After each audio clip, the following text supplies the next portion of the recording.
Hello. Hello. Good evening, everyone. Sorry, good afternoon.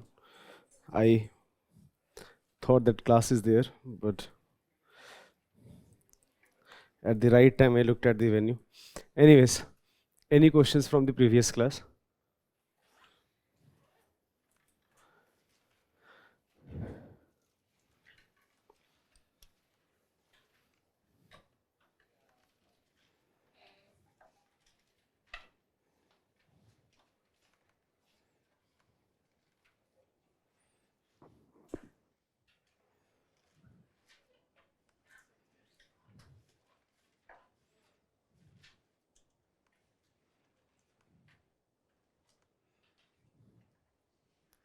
In the last class, I was talking about Sultanate and I was talking about first three dynasties. We had discussed Mamluk dynasty, we had discussed Khilji dynasty, and we were talking about Tughlaq. In Tughlaq, I told you that Tughlaq dynasty gave three very competent rulers, Ghiyasuddin Tughlaq, Muhammad bin Tughlaq, and Firoz Shah Tughlaq. Ghiyasuddin Tughlaq, even though he did not, again, he was not from Khilji dynasty, clearly he established Tughlaq dynasty. He was a military commander, one of the nobles basically. But then he became the ruler after defeating Khusro Khan.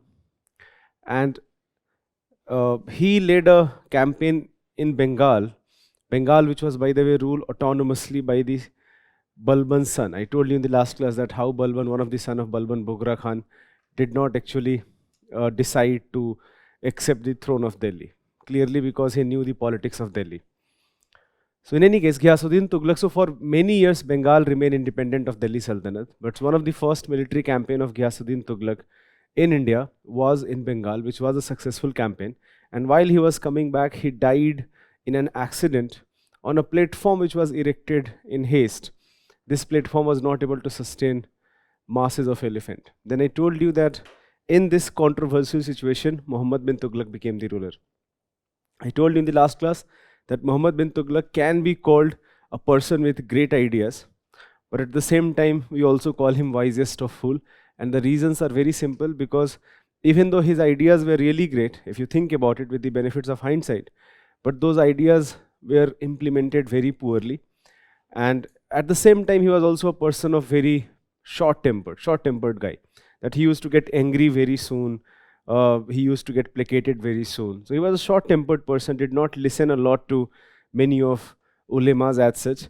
But nonetheless, his military campaigns were very successful. Alauddin Khilji, when he was raiding to the Devagiri, to Hoysalas, to Kakatiyas or to Pandyas, he only wanted to collect loot from that. He did not want to annex those territories, because he did realize that it will be very difficult to rule from Delhi, the Deccan region and southern region. But Tughlaq was more ambitious. Muhammad bin Tughlaq was more ambitious. The kingdoms were already declined, and now Tughlaq campaign annexed all of those territories. To rule these territories, he shifted his capital to Daulatabad from Delhi. But then he realized that he cannot rule North India effectively from Daulatabad. So a few years after that, the capital was abandoned. And when this happened, many of the regions, many of chiefs, they basically declared their independence, that they are no longer part of Delhi in the Deccan region and southern region.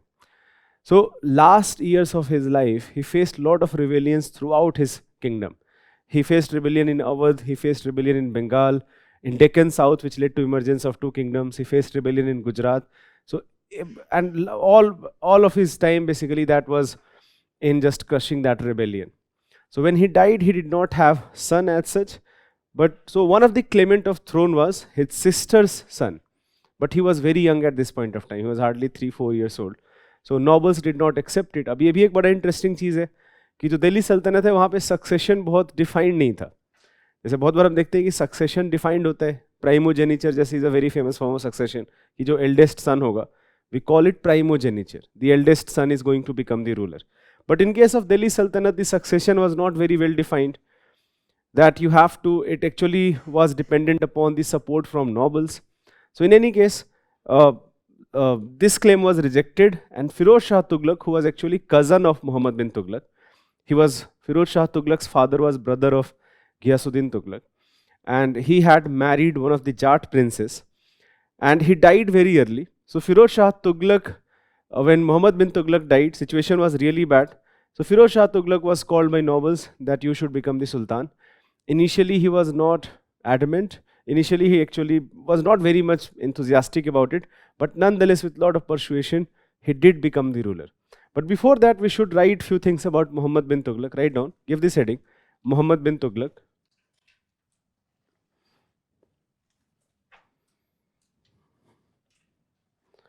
Muhammad bin Tughlaq. Now, he ruled from about 1325 to 51.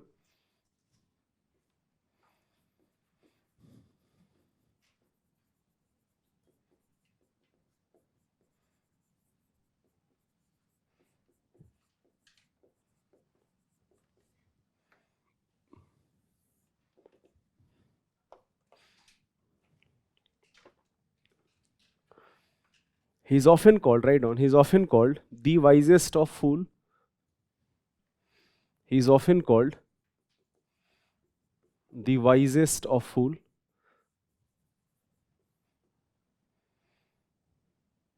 A sultan with great ideas.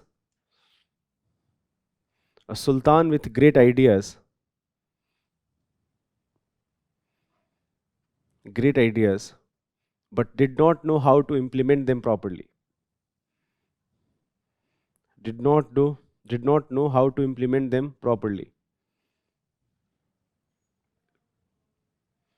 Did not know how to implement them properly. For example, he annexed the territories in Deccan and South. He annexed territories in Deccan and South, and to effectively rule,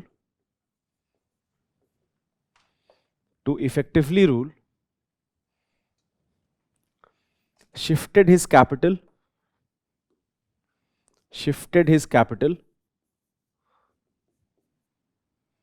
from Delhi to Daulatabad. Daulatabad was ancient Devagiri. From Delhi to Daulatabad.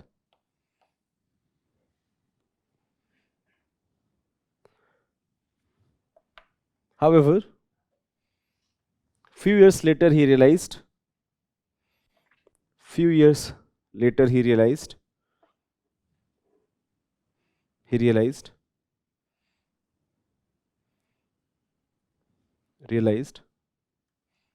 that North India cannot be ruled effectively.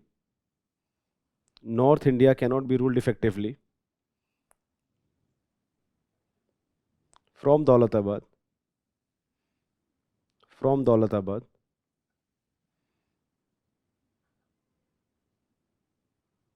So returned back to Delhi.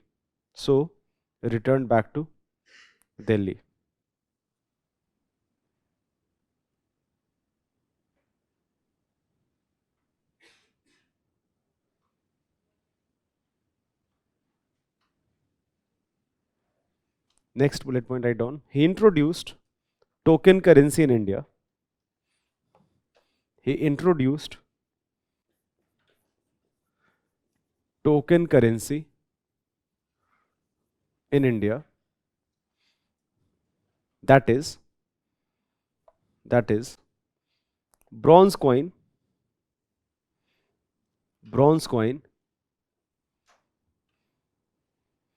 to have the same value as silver taka. Bronze coin to have the same value as silver taka.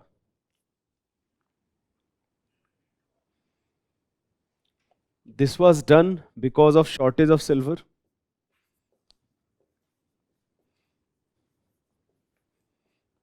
This was done because of shortage of silver.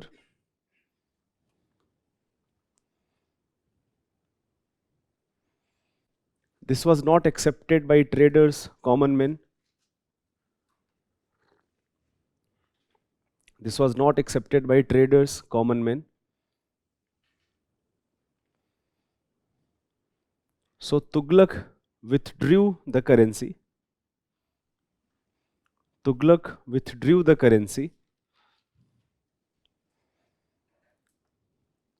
So Tughlaq withdrew the currency and promised to exchange bronze coin for silver coins. Promised to exchange bronze coins for silver coins.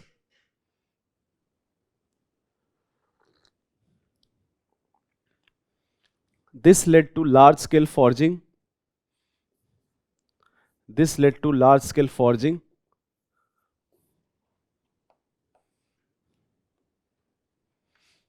And because of this,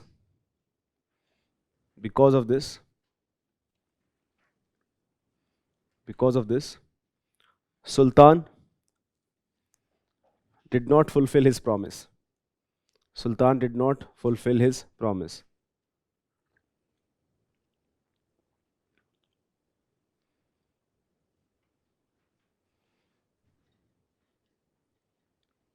Next, write down the next point. He wanted a serious famine occurred during his time. A serious famine occurred during his time.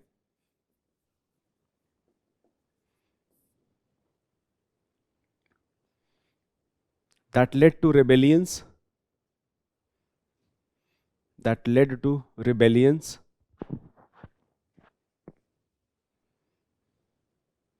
The rebellion was crushed. The rebellion was crushed. However, to support farmers,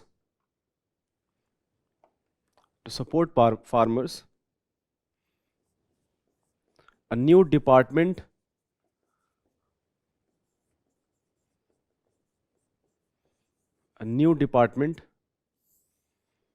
Diwane Amir Kohi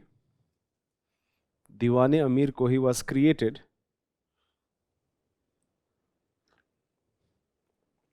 Diwane Amir Kohi was created to provide loan to farmers.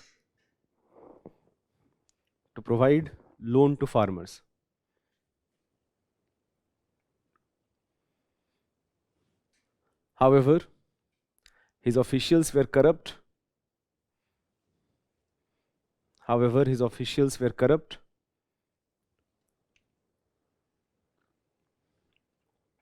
And most of the money never went to farmers. Most of the money never went to farmers. Most of the money never went to farmers. By the way, ऐसा भी नहीं कि कुछ बहुत पुरानी चीज़ है. Thanks to direct benefit transfer, now people are getting the government benefit in their bank account. But believe me, ये बहुत कुछ साल पहले तक this was the most important thing. 100 rupees, एक राजीव गांधी का बड़ा famous statement था कि 100 rupees is transferred from government, then जो actual beneficiary है उसको हो सकता है 2-3 रुपए मिलते होंगे. बाकी जो बीच में 90, 95, 96 रुपीज़ हैं, बहुत सारे मिडिल मैन है, सबका बटा हुआ है कि किसको कितना मिलना है. And everything is fixed. The system works very smoothly. So thanks to direct benefit transfer, a lot of things have improved in recent times. Write down the next point. He made costly incursions in hilly regions. He made costly incursions in hilly regions.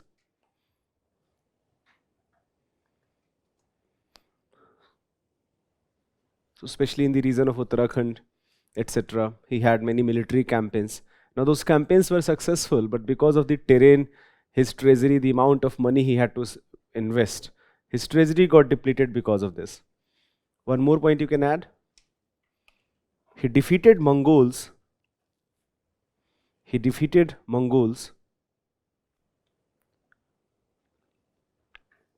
And took back entire Punjab from them, took back entire Punjab from them, entire Punjab from them.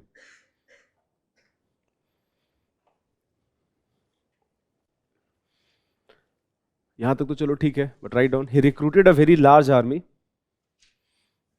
He recruited a very large army to occupy Afghanistan,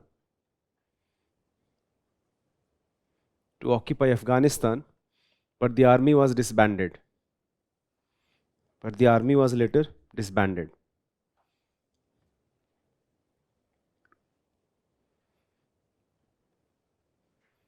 But the army was later disbanded. So mainly why Afghanistan? Because Mongols का जो stronghold था वो Ghazni region था. So he wanted to reoccupy, not exactly reoccupy, he wanted to occupy Ghazni, that for once and all he removes this entire Mongol threat of Mongol invasion to India. But again, that also did not happen. Write down. Delhi Sultanate reached its zenith during his reign. Delhi Sultanate reached its zenith during his reign.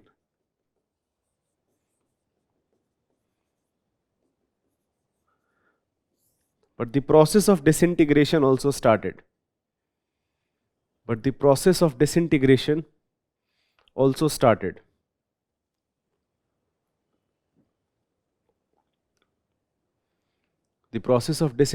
also started.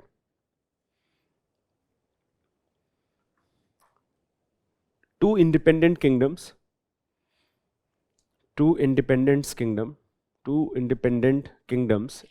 and South, known as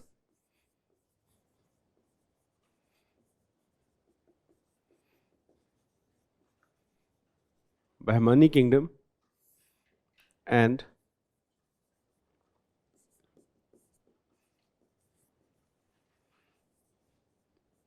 Vijayanagar Kingdom, respectively,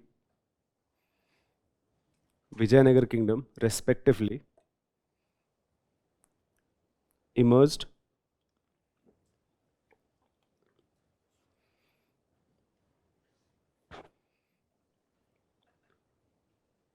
एक line और add कर सकते हो. As per Barani, the greatest folly of Tughlaq was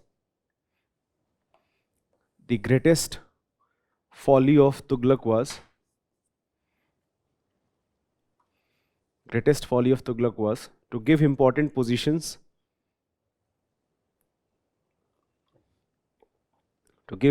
positions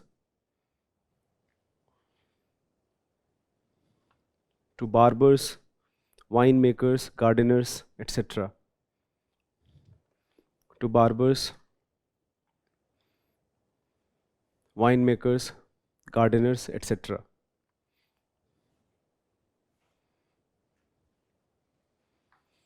So this also tells you that Tughlaq के लिए जो पूरा nobility वाला concept है, that Turkish, they have this very special status in the, all those things did not matter to him. He in fact may have supported meritocracy. So it was misfortune. देखो होता है कि जब हम history पढ़ते हैं, we always have this benefit of hindsight, that he is called wisest of fool. But if few of those administrative reforms actually would have worked, then he would have just called the wisest, no fool. So we have a lot of benefit of hindsight, that with the benefit of hindsight we can analyze things. But nonetheless, despite all these experiments, Ibn Battuta, by the way, who was appointed as Qazi of Delhi during his time, Ibn Battuta wrote that Delhi was quite prosperous and his kingdom was overall prosperous. Especially, he talks about prosperity of Delhi in more detail.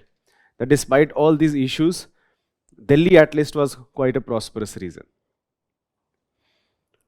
After his death, write down, after his death,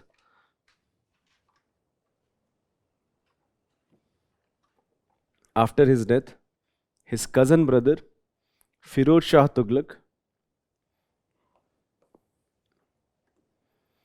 Firoz Shah Tughlaq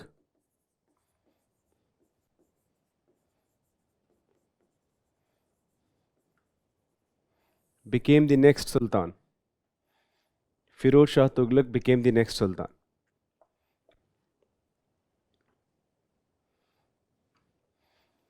देखो फिरोज शाह तुगलक का जो personal character है, he is a malleable person. Malleable in the sense that while Tughlaq has lot of, not exactly, I will not use the word hostility, but he has lot of contempt towards nobles as such. He feels that ये nobles जो हैं ऐसे ही इनको बहुत सारे पैसे मिलते हैं, they are not doing as such lot of work. And at the same, that is why a lot of people were not happy with Muhammad bin Tughlaq. But when Firoz Shah Tughlaq became ruler, he realized that he has to appease nobles, he has to appease theologians, जो ulemas हैं, and he felt that by appeasing them, lot of people will remain faithful to him. Right? So faithfulness, जो loyalty, that lot of rebellion which are happening in different reasons, it is happening because जो nobles हैं, जो ulemas हैं, they are not happy with the state as such. And state का फिर एक बड़ा important role ये होना चाहिए कि जो ये लोग हैं ये खुश रहें. So he took lot of support. He basically made lot of changes. जैसे for example, a very major change he did is that इक्तदारी system became hereditary. That अभी तक क्या था कि इक्तदारी system was more or less not hereditary. I told you about little bit about, I have talked about इक्तदारी system in detail, हम discuss करेंगे आज के class में. But the idea is very simple. The two type of land, Khalisa where Sultan directly is collecting, and Ikta where his nobles are collecting revenue on his behalf. Not a very well thought out plan, but worked. It worked. But Iqtidari was not hereditary. But Firoz Shah Tughlaq made it hereditary, and it remained hereditary after that. He made lot of important positions hereditary. Nobles के जो son है वो nobles होंगे, जो military commander के son है वो military commander बनेंगे. All of that was to ensure that these people are placated and nothing, not rebellions जो है वो ना हो. But because of the influence of ulemas at the same time, he also became, in terms of his religious policy, there are many bigoted policies he adopted. For example, he tried to implement some elements of Sharia. A very good example is that जो jizya है, which was by the way instituted in India by very first time in Sindh region by Qasim, but in India by Qutbuddin Aibak, but it was part of land revenue. But now jizya became a separate tax altogether during Firoz Shah Tughlaq. He attacked temples of Odisha. Many temples were destroyed by him. So Odisha, at this point of time, Odisha was ruled by Gajpati dynasty, and they suffered because of this attack. Right? So, but at the same time, he was very much interested in knowing about things. So many of the religious epics, many of the works of history, works of mathematics which were written in Sanskrit, he got them translated into Persian. तो वो भी एक character निकल के आता है फिरोज शाह तुगलक का. He realized that जो famine है, this famine is occurring because of significant drought. So he invested a lot into canal irrigation system. जैसे even today जो यमुना canal irrigation system है, that was constructed originally by Firoz Shah Tughlaq, and it was further improved by Akbar when he became a ruler. So lot of investment happened into irrigation system. That was done by overall Tughlaqs, but Firoz Shah Tughlaq invested the most amount of resources into it. So he is remembered for a lot of things. He has a mixed legacy in that sense, that a sultan who wanted to placate his people, who wanted to ensure, just for example, he did not assert his authority in Deccan and South. He realized that he is happy with whatever he has recovered. Deccan South, let them be free because he cannot rule it from Delhi. So a sultan who wanted to ensure that his kingdom remains peaceful, prosperous, but at the same time because of his religious policies, एक जो अलग जो एक image create कर वो निकल के आता है, that is of a bigoted person, but that may have been because of lot of influence and because of he wanted to appease religious ulemas. तो आप लिख सकते हो about Firoz Shah Tughlaq. He ruled from 1351 to 1388.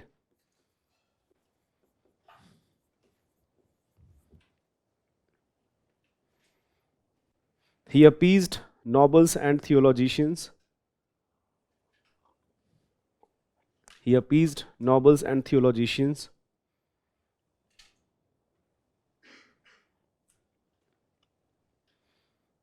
Did not assert his authority in South and Deccan. Did not assert his authority in South and Deccan.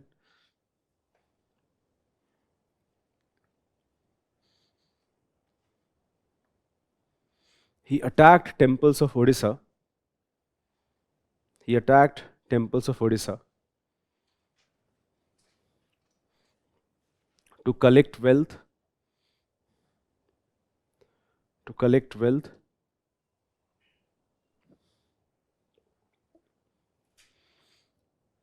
He made lot of positions hereditary. He made lot of positions hereditary, such as Iqtidari, military commanders,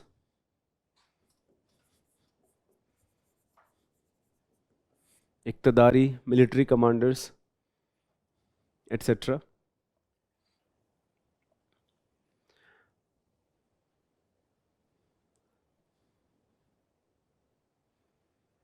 इसका जो result था वो disastrous था. So Firoz Shah Tughlaq was able to appease, but the problem is one of the reason why Iqtidari was not made hereditary, and that is also true in case of हम Mughals के बारे में जब हम mansabdari system पढ़ेंगे, that mansabdari never became hereditary. So one of the reason was that rulers did not want people to associate their identity with a piece of land, because that will fuel the regional tendencies, decentralization tendencies, that they will try to now emerge as an independent kingdom. And this is exactly what happened. So Firoz Shah Tughlaq was able to appease, but his successors were very incompetent. In 1388 he died, and in matter of 10 years, 2-3 successors quickly came and went away. But in any case, in 1398, so अभी तक हमने Mongols के बारे में पढ़ा है, that Mongols were very powerful. Now one of the person, his name is Tamur. Tamur set up a kingdom in the region of Persia and Central Asia, a very large empire. And Tamur had, of course, knowledge of about wealth of India. He had heard about the riches of Delhi. So Tamur, and by the way, Tamur का जो lineage है, he is a Turk also, and he is also Mongol, right? And by the way, Tamur का जो one of the descendant is Babur. So Babur is also descendant of Tamur. So Tamur had a very large empire. He was a conqueror, and he had heard about the riches of Delhi, and he had also heard about that the rulers are very weak. So he first attacked Punjab, annexed it. Then his army marched towards Delhi. The Sultan was, by the way, जो Sultan, जो Tughlaq ruler है, he's so weak and he's so coward also in that sense, that he in fact invites his army without any type of opposition. He calls that whatever you want to loot, you go ahead and do it. I'm not going to oppose, I'm not going to do anything. So his army came unopposed into Delhi. They have stayed in Delhi. But during night, some sort of conflict occurs between some of his commanders and some of people of Tughlaq army. And next day, Tamur gets to know about this, and Tamur gives an order that kill whoever you can. Leave few people, for example, leave Maulvis, leave Sayyids because they were considered descendant of Prophet Muhammad. So leave Sayyid, leave Maulvis, but kill anyone who you find. And for next few days, the city was massacred. Perhaps millions of people died, lakhs of people definitely were butchered by the Tamur of army. He collected a lot of wealth, and it should be very clear that even though this order that leave Maulvis, leave Sayyid, he's trying to save at least religious persons. But when army is butchering people, then they are not going to see. When his army was butchering people, they are not going to see that if you are Hindu or Muslim. So historians have this consensus that Hindus and Muslims were butchered alike in the city of Delhi for next few days. The city was massacred. Tamur, then lot of people, stonemasons, carpenters, lot of skilled person. He got them arrested and brought them with us that let's go to Samarkand, which was his capital, and we want a capital, we want palaces in that region. So that was a big jolt to the power of Delhi Sultanate, and it was a big jolt for Delhi also, because also a lot of skilled, Delhi was a hub of many skilled person. So a lot of skilled people then went to region of Samarkand.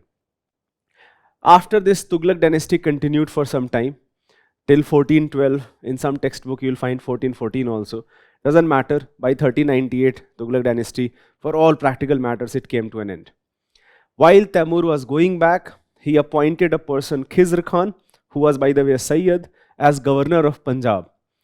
And when Khizr Khan got to know that Delhi में कुछ ऐसे बहुत ही weak rulers हैं, he attacked Delhi and set up his dynasty called Sayyid dynasty. But Sayyid dynasty did not rule for very long. It hardly ruled for 30 years. And by 1450, it was replaced by Lodhis, and Lodhis were replaced by Mughals. In 1526, first battle of Panipat. We will talk about that in next class. Write down few things about Firoz Shah Tughlaq.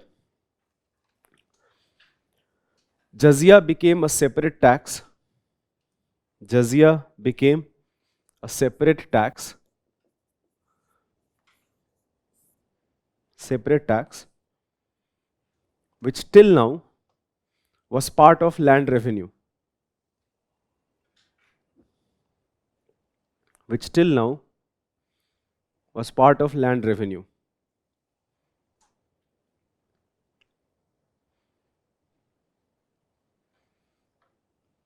Write down. Many of the works in Sanskrit were translated into Persian,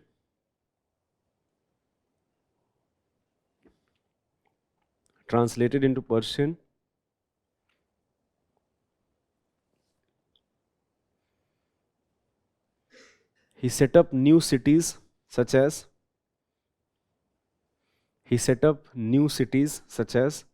Jaunpur, Firozpur, Firozabad,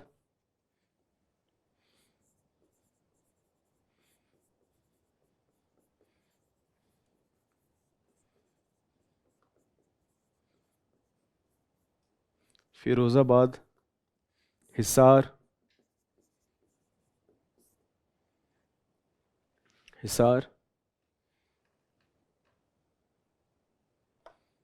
He invested into irrigation system.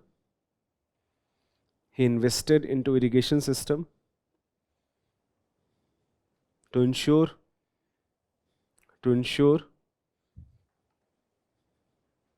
ensure that famine does not occur.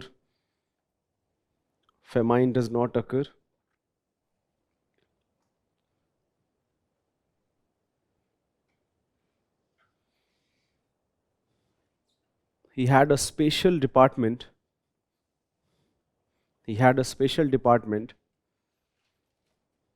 To look after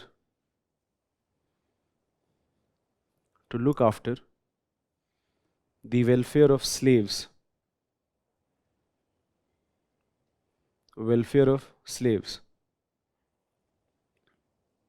Slaves were trained in handicraft.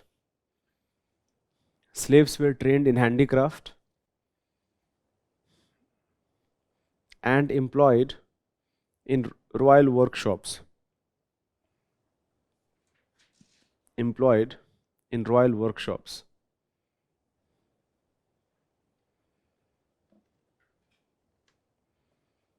एक line और add कर सकते हो.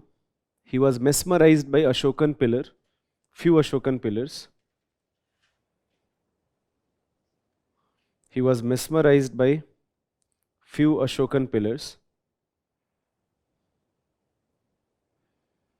And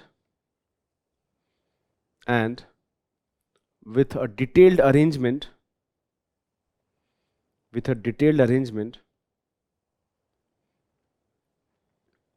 was able to bring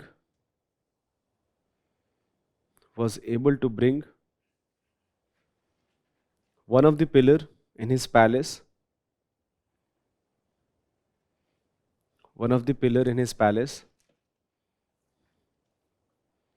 It is famously known as Delhi Topra pillar.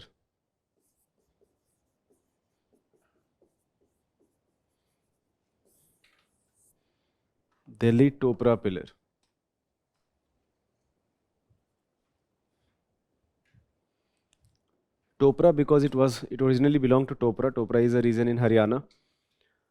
From there, with lot of extensive arrangement, this pillar was brought to Delhi, and even today it is part of Firoz Shah Kotla. Tourist spot hai, you can easily go and see it also. After his death,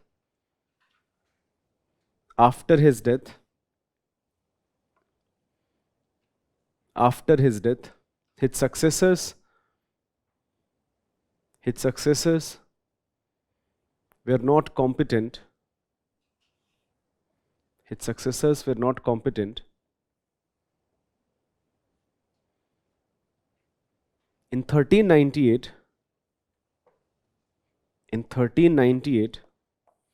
Nasiruddin Muhammad Tughlaq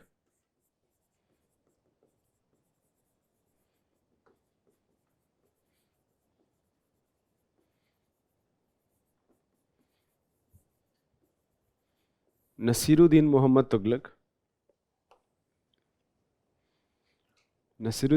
Tughlaq was the ruler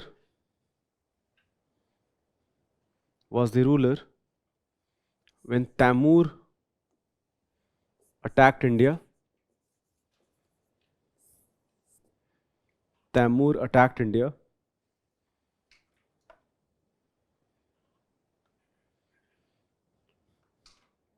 Right on here, Tamur had a Turkish Mongol heritage.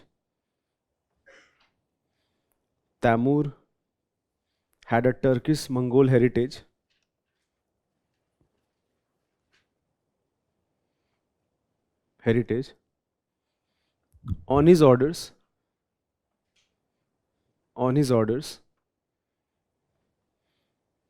the city of Delhi was ransacked and massacred.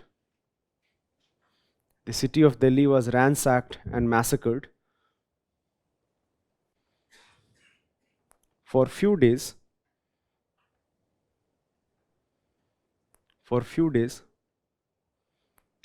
while Sultan fled from the Delhi. While Sultan fled from the Delhi.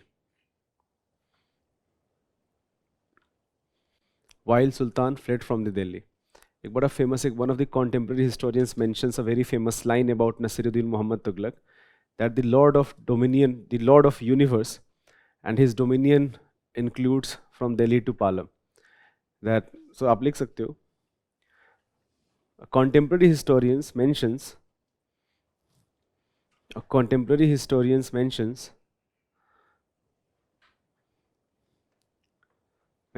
for Nasiruddin Tughlaq,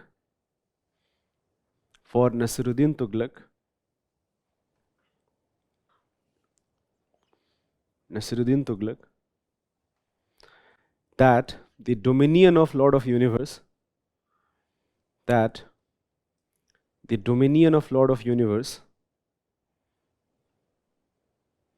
extends from Delhi to Palam.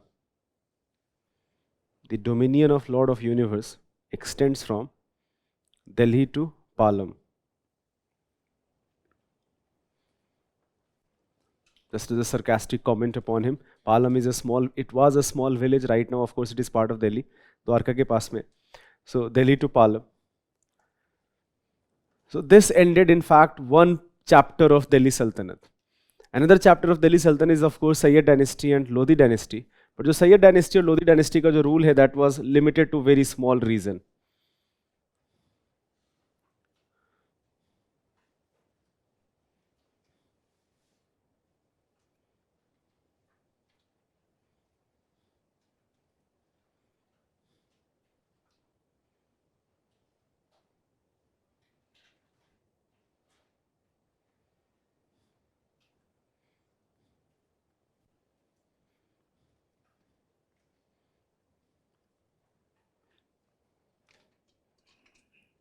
So I told you in the last class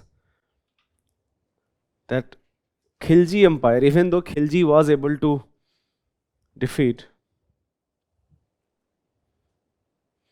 so Alauddin Khilji campaigned to different part of the country. I showed you this map. This is actually in new NCERT. अगर आप देखोगे तो वहाँ पे map दे रखा है. So Alauddin Khilji campaigned to different part of the India. But when we talk about his kingdom, then his kingdom is actually only in North India. He did not annex these territories, even though because of his attacks, the kingdoms of Deccan and South, they had significantly weakened. And that was utilized by Muhammad bin Tughlaq to annex all of those territories except few regions of Kerala, regions of Odisha, which were not directly part of his territory.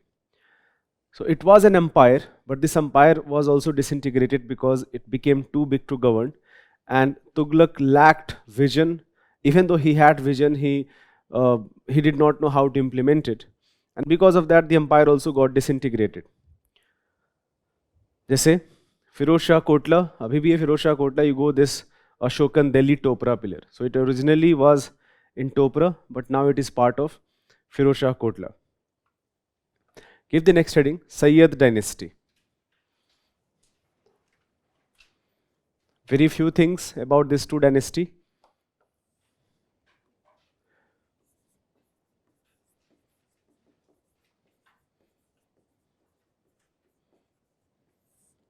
Sayyid dynasty.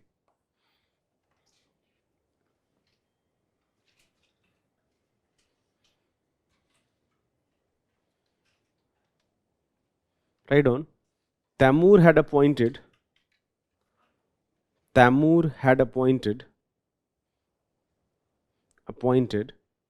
Khizr Khan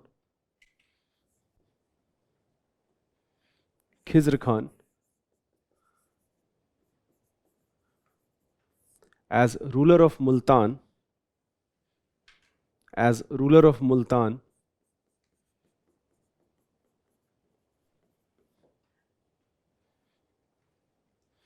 Khizr Khan occupied Delhi in 1414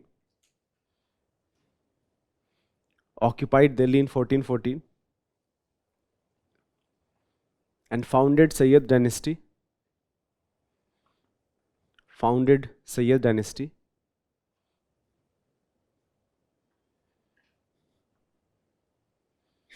एक line इसमें add कर लेना, as per तारीख मुबारक शाही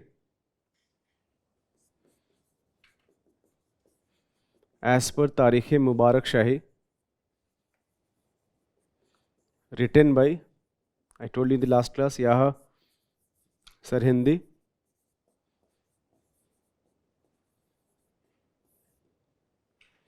Tarikh Mubarak Shahi written by Yaha Sarhindi. Sayyids were descendant of Prophet Muhammad. Sayyids were descendants of Prophet Muhammad.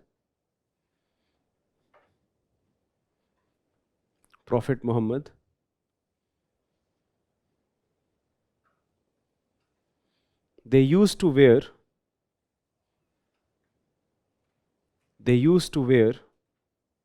a pointed cap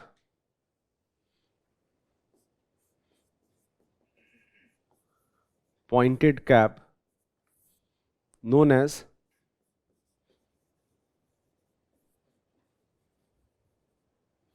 Kula Daran.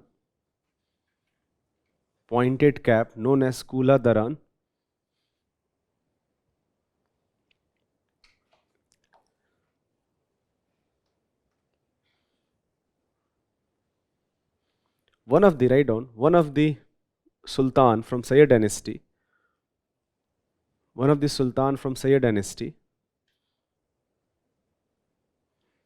was Alam Shah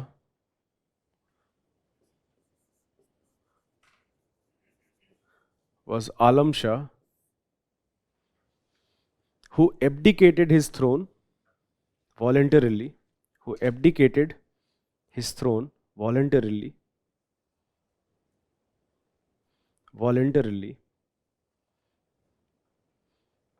and lived in peace for few decades.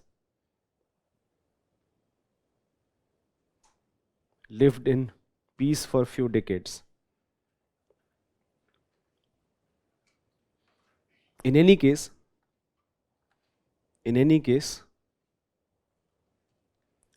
Sayyid rule was confined to Delhi and adjoining areas.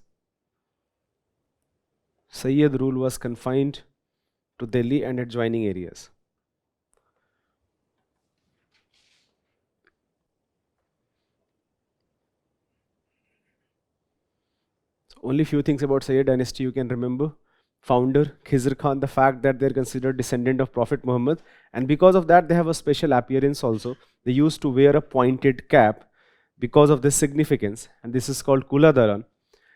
And only ruled for few years. If you want to remember, you can also remember the name of Alam Shah, very popular name, that only ruler of only Delhi Sultan who voluntarily abdicated the throne and then lived peacefully, not like any type of sultan in solitary. He did not want to become part of this politics. So something like this, a cap like this. This was a special. This was a special cap Sayyids used to wear.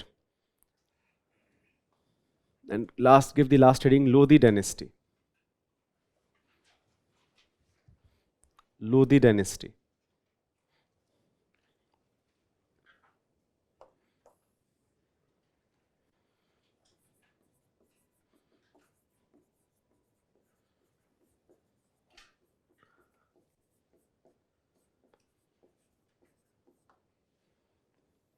(1451 to 1526).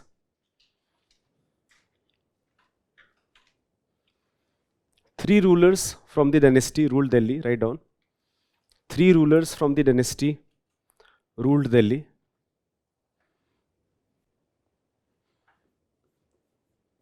Ruled Delhi. It was founded by Behlol Lodi, an Afghan. It was founded by Behlol Lodi, an Afghan.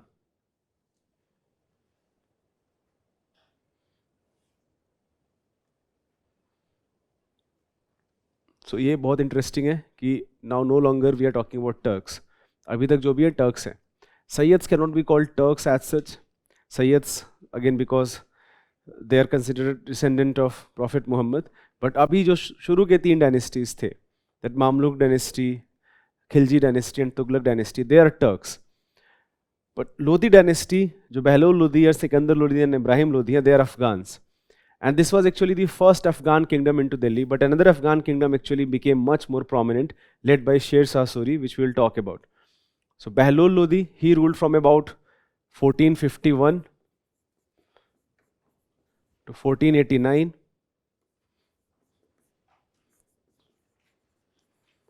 Sikandar Lodi,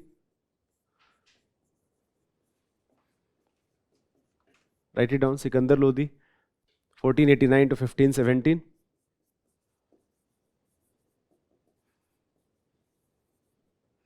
Ibrahim Lodi,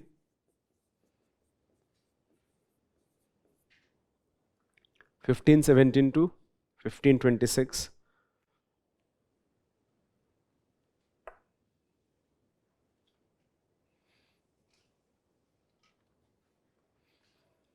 इसमें बस एक line add कर लेना. Ibrahim Lodi was a tyrant ruler,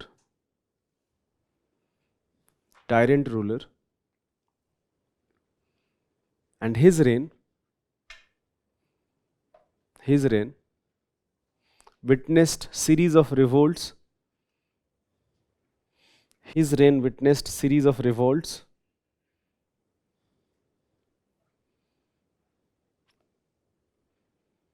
One of his governor, Daulat Khan,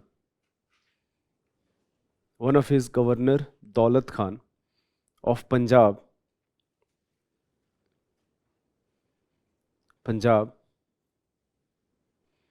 sent an invitation to Babur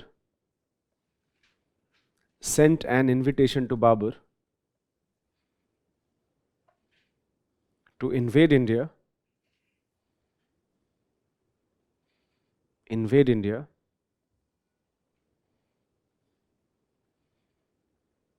in the first battle of Panipat, 1526. In the first battle of Panipat, 1526,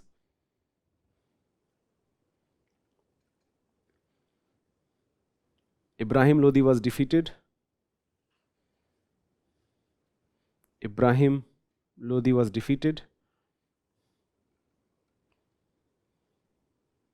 And Babur established Mughal dynasty in India.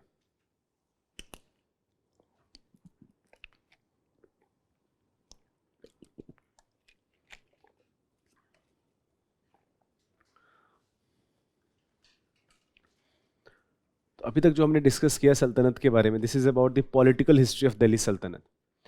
Let's talk about the changes. For example, we are talking about a new type of rule. So what were the changes in the administrative system? Important positions क्या हैं?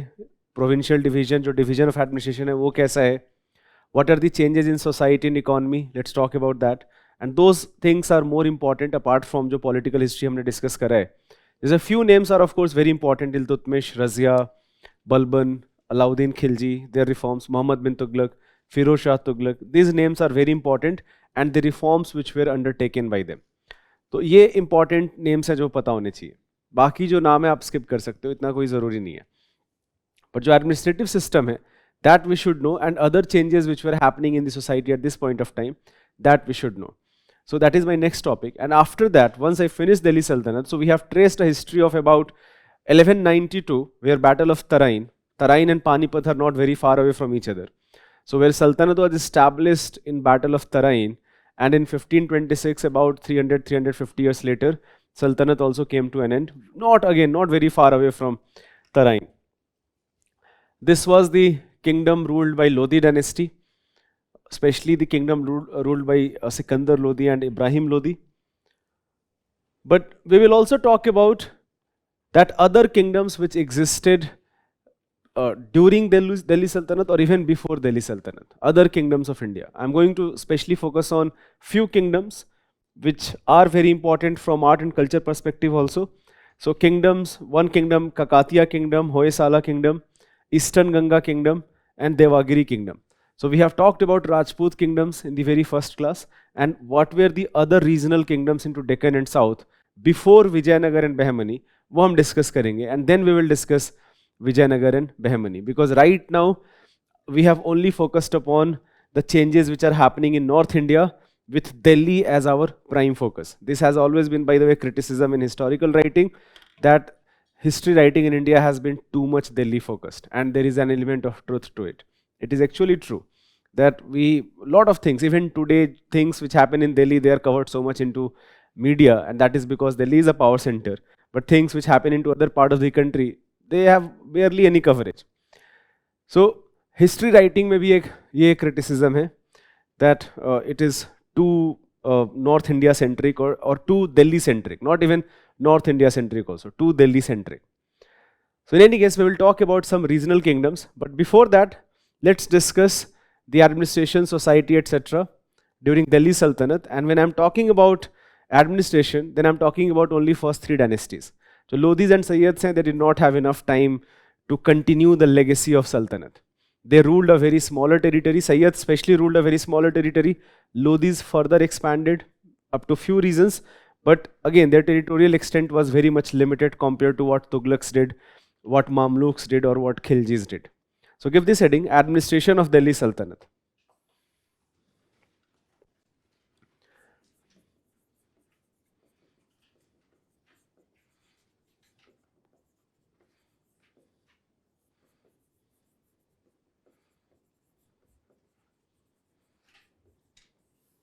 Administration of Delhi Sultanate. There is a question that how did Sayyid dynasty ended? By attack from Behlol Lodi. So Behlol Lodi was able to defeat Sayyid ruler and he set up his dynasty into Delhi. So Afghans were very powerful in the region of Bihar and Bengal, but at the time of Behlol Lodi, they attacked Delhi and they won Delhi also.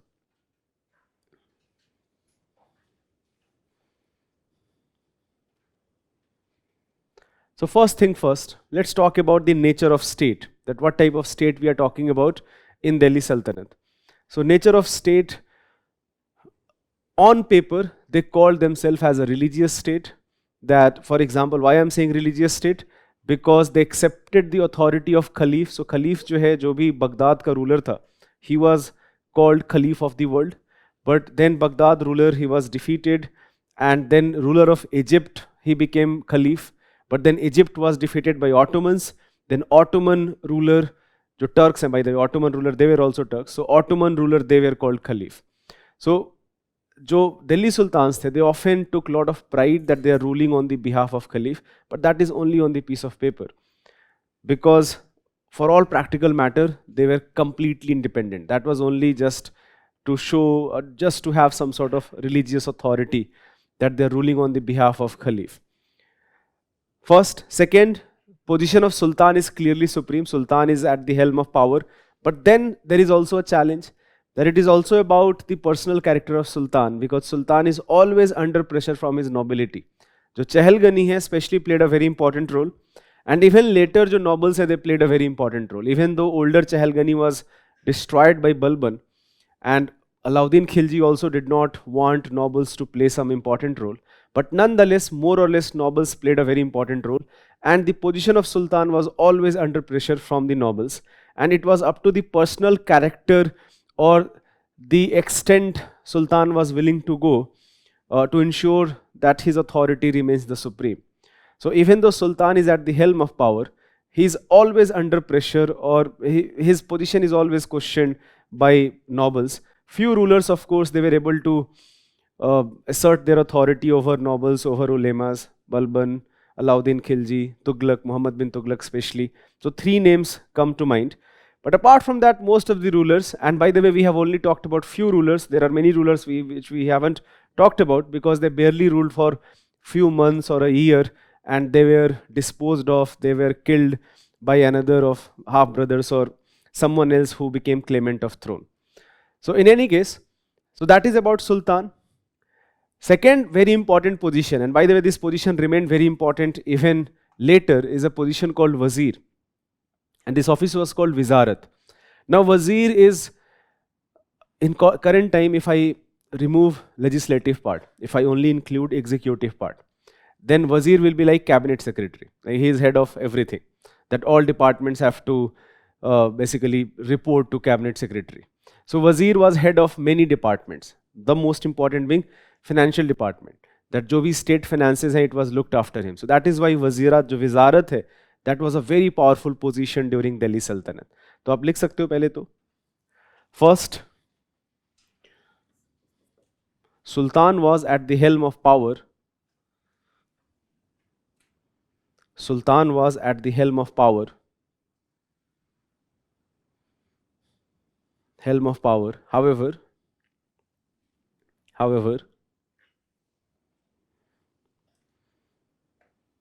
the position of Sultan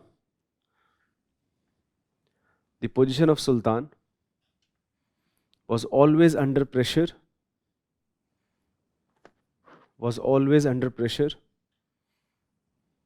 from nobles and ulemas,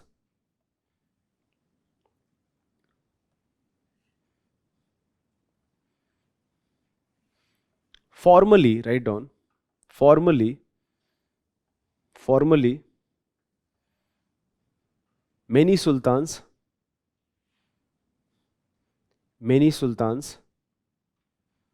preferred to call themselves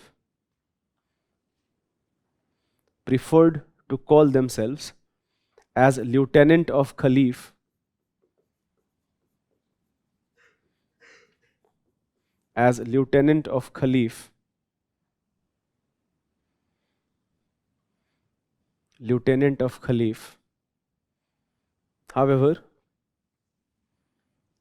However, for all practical matters,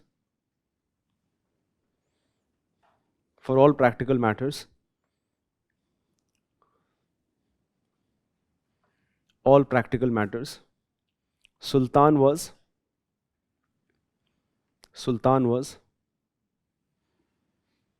the supreme political head.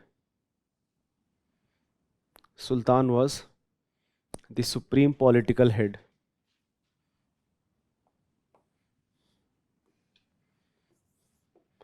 Second, again a very, very important position. Office is called Wizarat.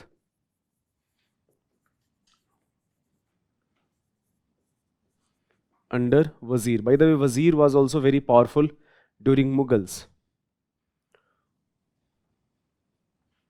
Write down here. He was a general supervisor over all departments. He was a general supervisor over all departments.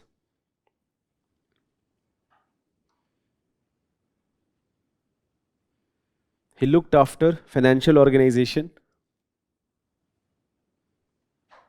He looked after financial organization. He looked after financial organization. Chief advisor to Sultan. Chief advisor to Sultan. And supervised payments to the army.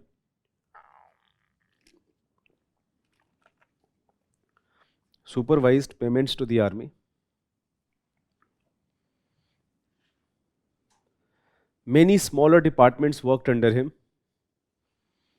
Many smaller departments worked under him, such as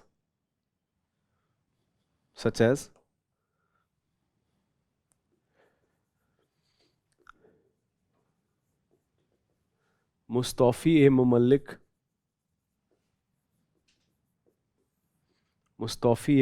in bracket just mentioned, Auditor General, Mustafi A. Mumallik. I do not know the etymology of many of such words. So to know the etymology, you have to have very good knowledge of Urdu at least. Minimum requirement is Urdu. Of course, you also need to have some knowledge of Persian. And some Persian words may have origin into Turkish language or Arabic languages. So it's very difficult. So I cannot actually appreciate that what is the meaning of this word. जैसे बहुत बार ऐसे होता है कि बहुत सारे words हैं हम फिर भी समझ लेते हैं. But in this case, I actually, so if you are going to ask me that which term here signifies Auditor General, so it will be very difficult for me to tell you. So I will just expect that, just remember in one line that which position we are just talking about. Mustafi Mushrif Mumallik.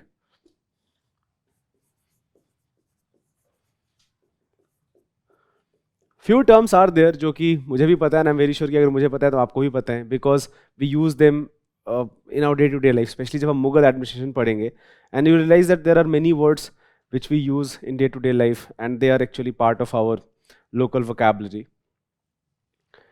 Mushrif Mumallik, in bracket just mention Accountant General.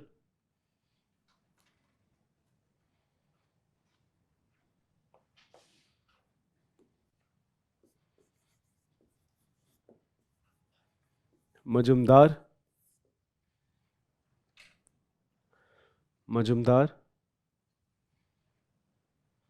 Keeper of Loans and Balance from Treasury.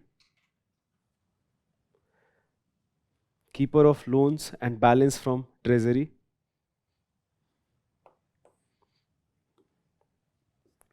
Balance, basically treasurer. Balance from Treasury.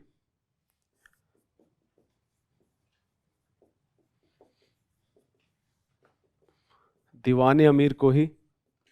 We already have talked about it. To support farmers. To support farmers. And to bring uncultivated land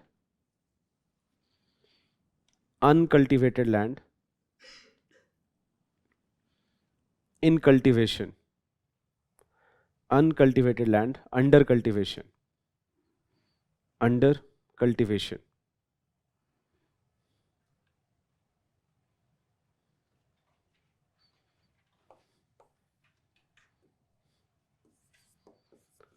Third very important position is Diwan-e-Arz.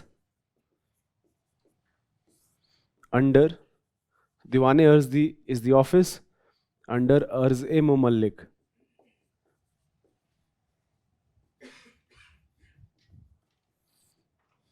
Arz-e-Mumallik.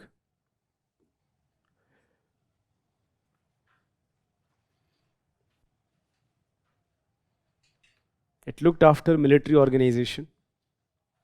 It looked after military organization.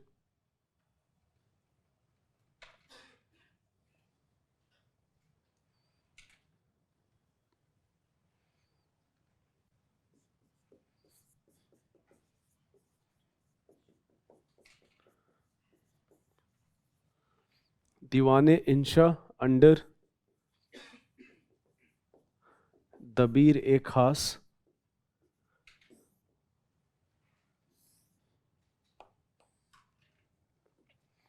State correspondence.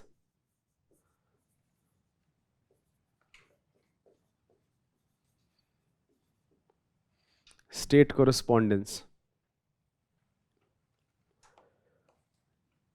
So letters from provinces, how provinces are working and all that.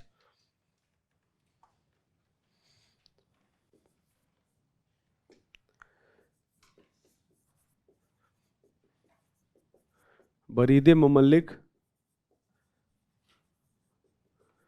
basically he is chief spy officer.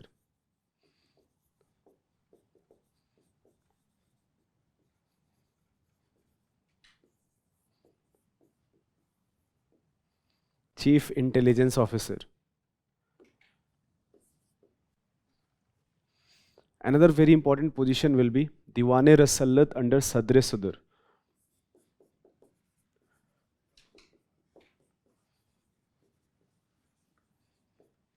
Now, this is an important position because this name we are also going to find in Mughal administration. जैसे वजीर है वैसे ही जो सदरे सुदुर है, the position of Sadre Sudur. Now Sadre Sudur is like Chief Justice.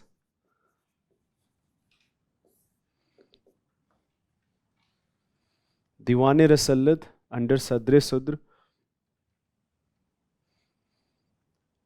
Sadre Sudur was also called Qazi-e-Mumalik. Now, Qazi was a judicial officer and he is the chief judicial officer.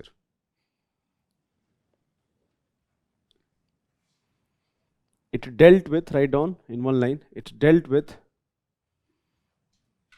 administration of justice. It dealt with administration of justice. It also appointed local judges. It also appointed local judges. In bracket you can mention Qazis. Local judges, Qazis.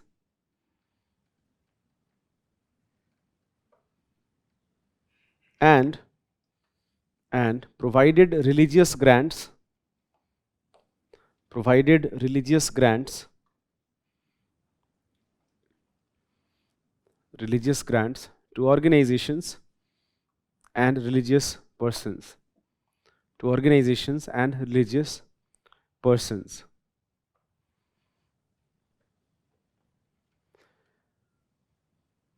ये जो power है बड़ा important power था. This power was also important during Mughal administration. So the position of Sadre Sudur, we are going to talk about the same position during time of Akbar also. And we will discuss this thing, that this financial power, it actually led to a lot of corruption into this office. That the Sadr hai, he started favoring people who were known to him or people who had favors, who had some sort of quid pro quo started happening. And Akbar did not like that. So we'll talk about this. So this is a position along with Wazir, जो Mughal administration में भी हम discuss करेंगे. Another very important position which you ideally should know is Amir-e Akhur. Now, Amir-e Akhur was not a very important position, but the only reason I'm mentioning here is that I told you the story of Razia and how Razia appointed non-Turks on key position. Now, one of the most important key position was Amir-e Akhur. Amir-e Akhur was responsible for maintaining royal horses. आप लिख सकते हो, looked after royal stable. Looked after royal stable.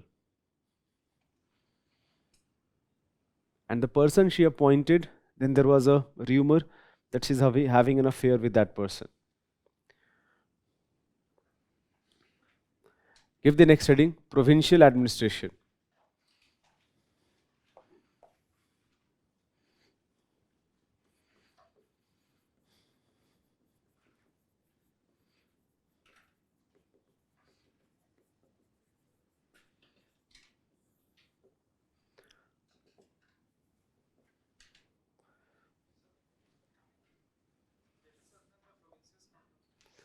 बहुत सारे अभी हम वही discuss करेंगे. बहुत सारे प्रोविंसेस पहले शुरू में तो बहुत ही कम थे, जैसे for example, the most important provinces which emerge in Delhi Sultanate will be Bengal, one of the province, Awadh, Gujarat. तो ये सारे Jaunpur also emerges as a province, very important province, especially at the time of Firoz Shah Tughlaq. And the thing is that all of these provinces became independent kingdom after death of Firoz Shah Tughlaq. So जितने भी, because all of these kingdoms, they were defeated, most of these kingdoms were defeated. When Delhi Sultanate was at its zenith, there were smaller kingdoms around Rajasthan, Madhya Pradesh, Rajput kingdoms, but many of these kingdoms also had accepted the authority of Sultanate. And so there are many smaller provinces here and there. But the thing is that the provincial administration, it was not, I told you in the last class also, not a very well thought out plan. And this is because even Sultan did not know, and Turks in general did not know, that how much revenue they can collect from, let's say for example, how much land revenue they can collect. So provincial administration में जो सबसे important institution है, that is called इक्तदारी system.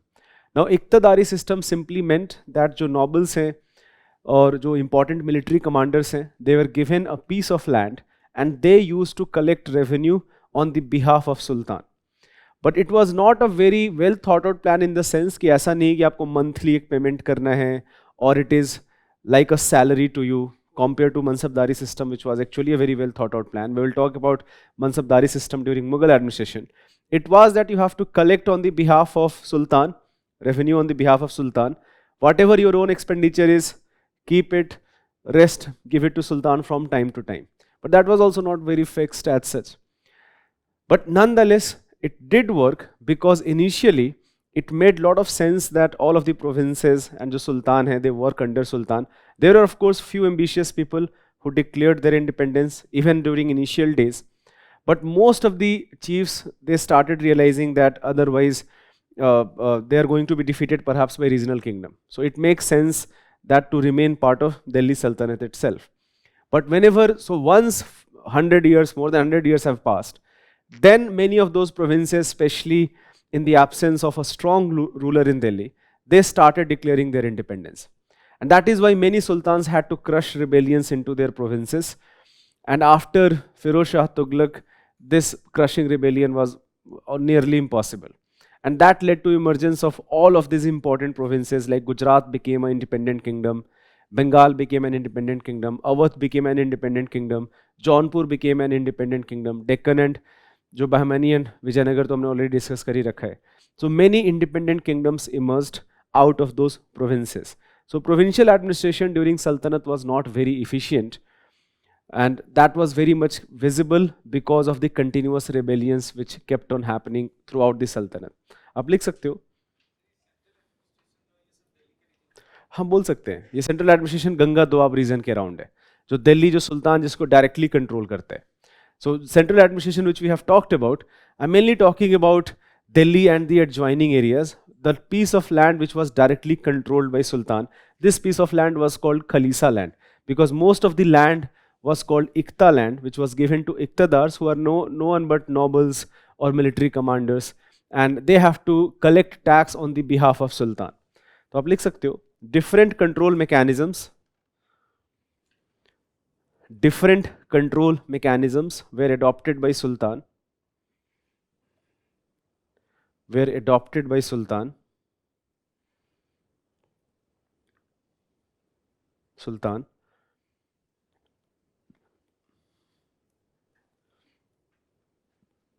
Provinces were called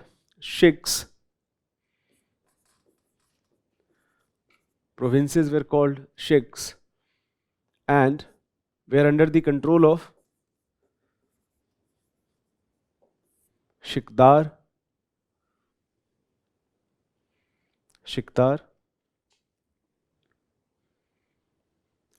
इसमें लिख लेना. An important innovation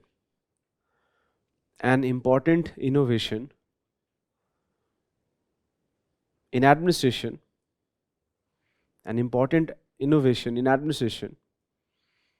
occurred during Sultanate, known as Iqtidari system.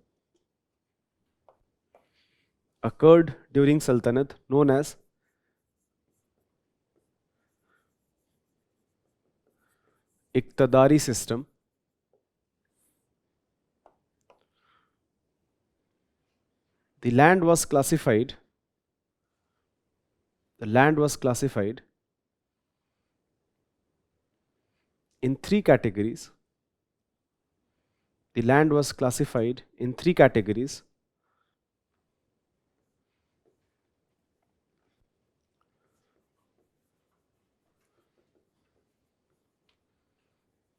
Khalisa land,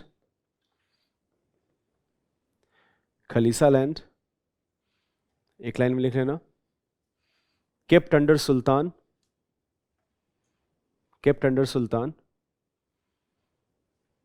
and revenue was directly collected at the central level.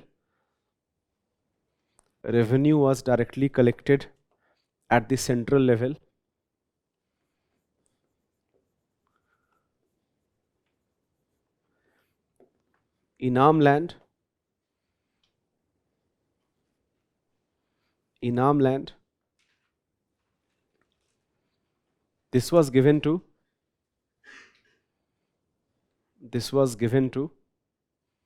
religious institutions and religious functionaries.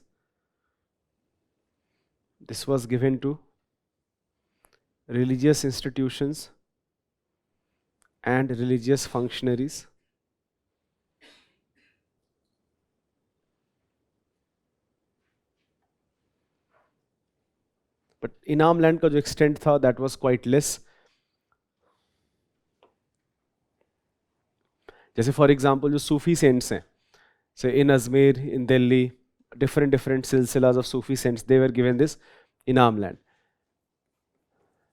Ikta land, right down here, this was given to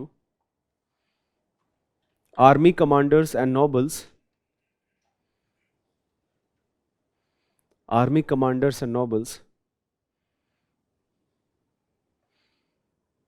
administration and to collect revenue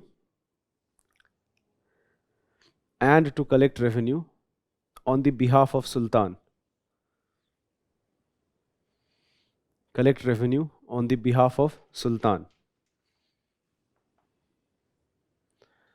Thus, Sultan was able to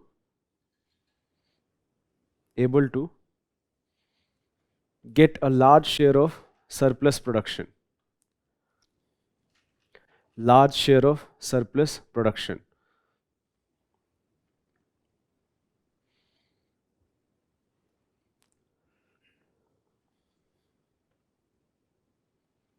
Ikta landholders were called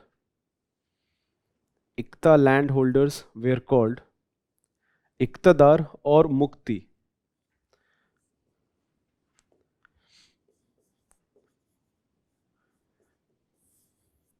Ikta landholders were called Iktadar or Mukti. Iktas were transferable.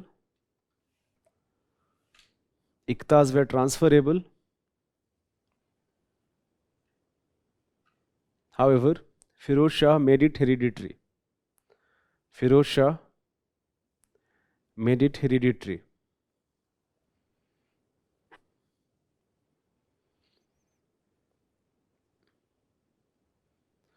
एक line और add कर लेना. From the time of Balban,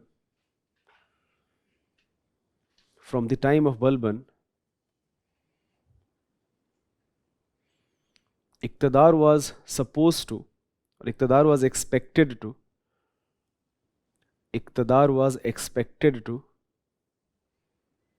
send the balance of the income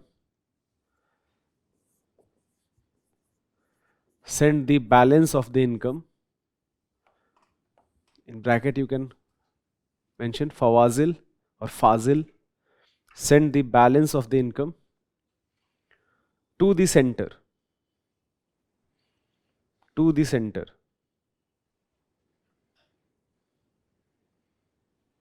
to keep a record of income of Iktas,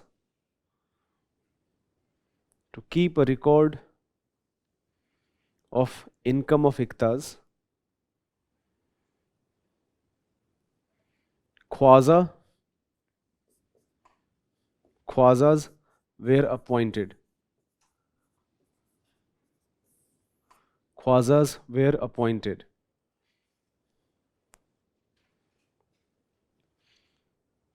A barid, basically spy, a barid kept Sultan informed about iqtidars. A barid kept Sultan informed about iqtidars.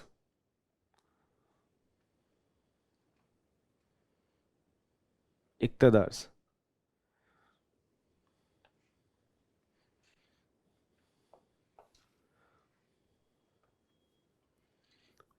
Local administration.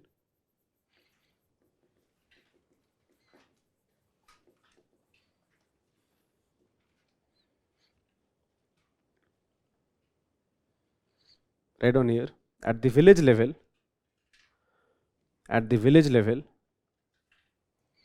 important functionaries were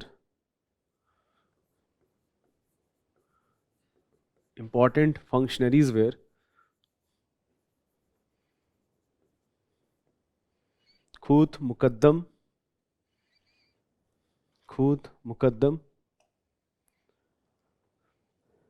They were rich peasants.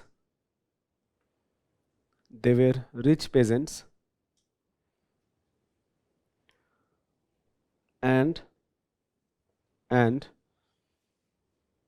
also worked as village headmen.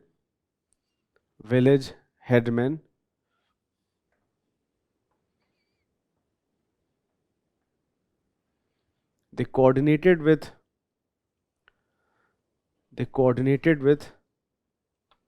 Iqtidar.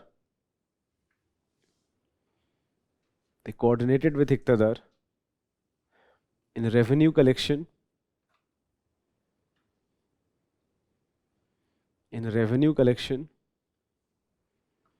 And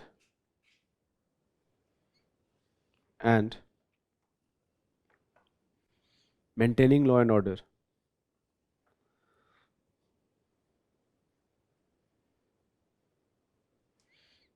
A number of villages together, write down, a number of villages together formed a pargana.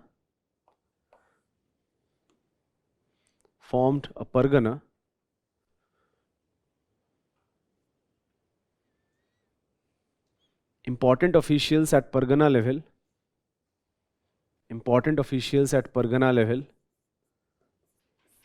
were Amil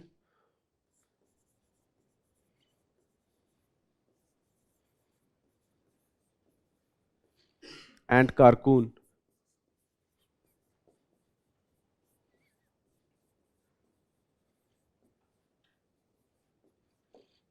Amil and Karkun.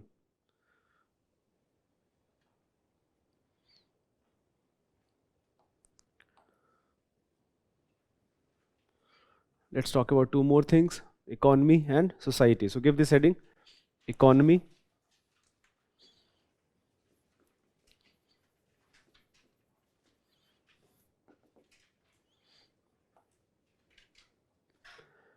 So few things which, despite series of battles which happened, but economic system जो है, that more or less, that an agricultural based economy, that remained more or less the same.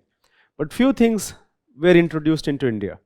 जैसे one of the most famous thing is a type of irrigation system which is called Arghat. That became very popular into India at this point of time. A wheel irrigation method, that you have oxen, for example, oxen or other animals, that they will lift water from, let's say for example, a canal, a pond, a lake, and this water now will be poured into a proper irrigation type of system, proper irrigation channel. So proper channels were constructed to ensure that जो water supply है वो deplete ना हो. So this became very popular. In general, all of the crops, cash crops, food crops, they were जैसे India में चल रहा था, that continued. उसमें कुछ change नहीं है. A practice was introduced into India very famously. This practice is called hundi. Now hundi is a practice, basically it is a commercial paper. That hundi का मतलब ये था that, let's say, for example, I have to start a business and I want to take a loan. I do not have money right now to pay. So what I can do is that I am writing on a piece of paper that after a year at this point of time at this place, I'm going to pay this much of money after taking whatever money I have received. So a promissory note, basically, some sort of promissory note. So commercial exchange which did not include as such, which was not direct exchange कि अभी आप पैसे लो फिर थोड़े दिन में दे दो. So it was a fixed for a fixed period of time, bond की तरह समझ लो, जैसे अभी हम bond का जो पूरा concept है. And there were dedicated officials who were appointed to ensure कि जो हुंडू based transactions हैं इनमें किसी भी टाइप का प्रॉब्लम ना हो. तो आप लिख सकते हो agriculture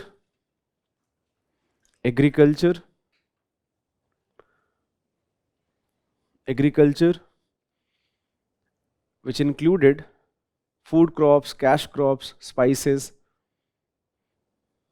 Agriculture which included food crops, cash crops, spices,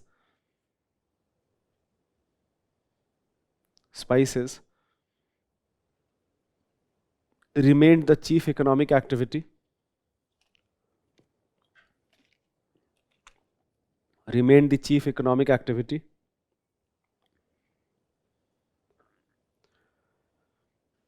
Lot of investment happened in irrigation system. Lot of investment happened in irrigation system.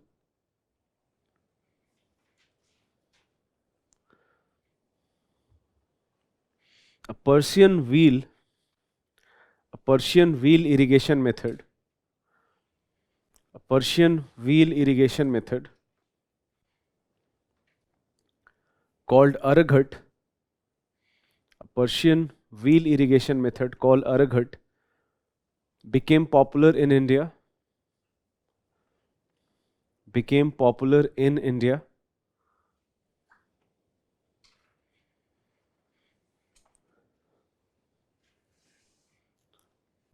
Write down Hundi based transactions. Hundi based transactions were introduced.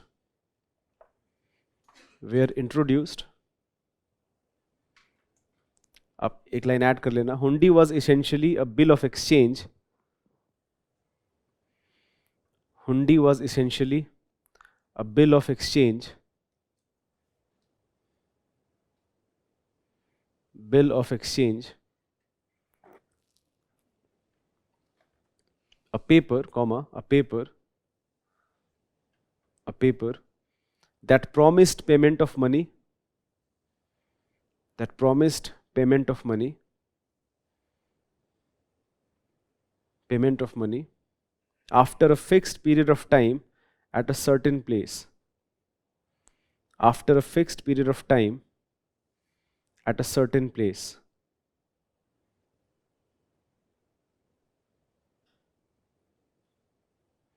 At a certain place.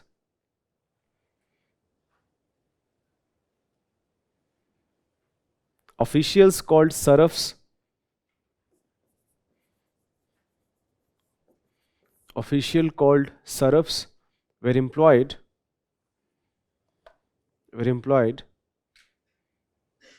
to ensure such transactions happens smoothly.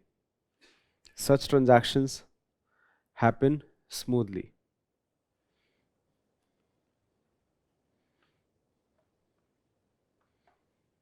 Write down the next point. Trade guilds, श्रेणीज जिसको हम बोलते हैं, trade guilds were not found in Delhi Sultanate. Not found in Delhi Sultanate, which were popular in ancient India.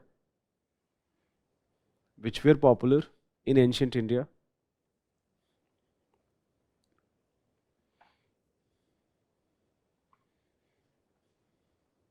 Paper making technology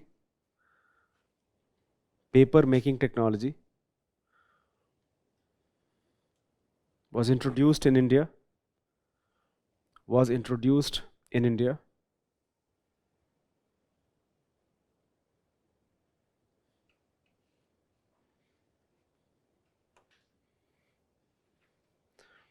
Give the next heading. Society. Society. Write down. Indian social institutions. Indian social institutions. Social institutions such as caste system. Caste system was not altered. Was not altered.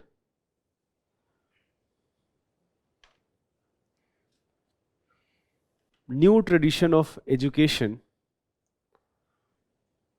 New tradition of education was introduced. Was introduced. For example, maktab.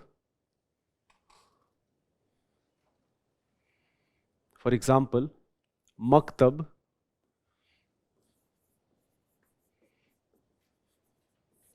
where a school headmaster or where a school teacher taught children to write and read, taught children write and read, became popular.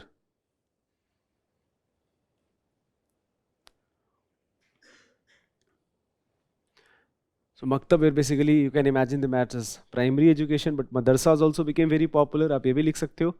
A more institutionalized form of education. A more institutionalized form of education. Institutionalized form of education. Education. Madrasas. Madrasas became prevalent in India. Became prevalent in India. एक last point add कर लेना. Many Sufi saints. Many Sufi saints settled into India. Settled into India.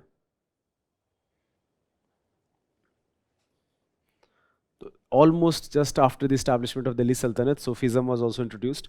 So Sufism ka history that is also very interesting, goes back to 11th, 12th century. Few very important names. Rumi is a very important name, one of the great Persian poets, who is considered as one of the first, not the first, but one of the first Sufi saints. And the Sufism, jo pura concept hai, that became very popular in India also. So this is about Delhi Sultanate. Few important जो officials हैं, positions हैं, UPSC का favourite topic रहा है हमेशा. Mains में भी एक बार यूपीएससी ने क्वेश्चन पूछा था that how can Persian account be used to reconstruct the history of medieval India. So all of these books which I mentioned you, and by the way some books I'm also going to mention before Mughal Empire, that what are the important sources about Mughal Empire, even if they were written into other languages. Apart from Persian, the most important language was Arabic. That even if they were written in Arabic languages or even in Turkish languages. For example, Babarnama, which is basically autobiography of Babur, that was initially written in Turkish languages. But all of these works were also translated into Persian. तो उस जो question एक UPSC का था, by the way 15 marker question, just one line, that how Persian literature can be used to reconstruct history of medieval India. And ये 15 marker question है. अब इसमें आपको ये देखो, ये आर्ट एंड कल्चर का क्वेश्चन नहीं है. This is a question of history. You have to talk about sources, that what are the important books which were written, and those books which ruler or which time period they are talking about. तो जो books हमने अभी discuss किए हैं, कुछ books जो हम अभी मुगल अंपायर के पहले डिस्कस करेंगे, दैट वाज द आंसर. तो ये चीज़ें ज़्यादा इंपॉर्टेंट है. Names are important, administrative reforms, those things are more important. Apart from जो स्टोरीज हैं, that was only for fun. Examination perspective से जो रिफॉर्म्स है, they are more important. Administration is more important for prelims और mains examination. So let's take a break here. After that, we will discuss regional kingdoms which were contemporary or existed even before Delhi Sultanate. What happened to them? And then, of course, we will talk about where we left at Muhammad bin Tughlaq that about Bahmani kingdom and Vijayanagar kingdom. तो ये जो Vijayanagar kingdom है specially again काफी important topic है हमारे prelims और mains examination के लिए. This is a map of India in early 14th century, about 1300 AD. So there are some important kingdoms apart from Delhi Sultanate. There are some other important kingdoms which we should know about.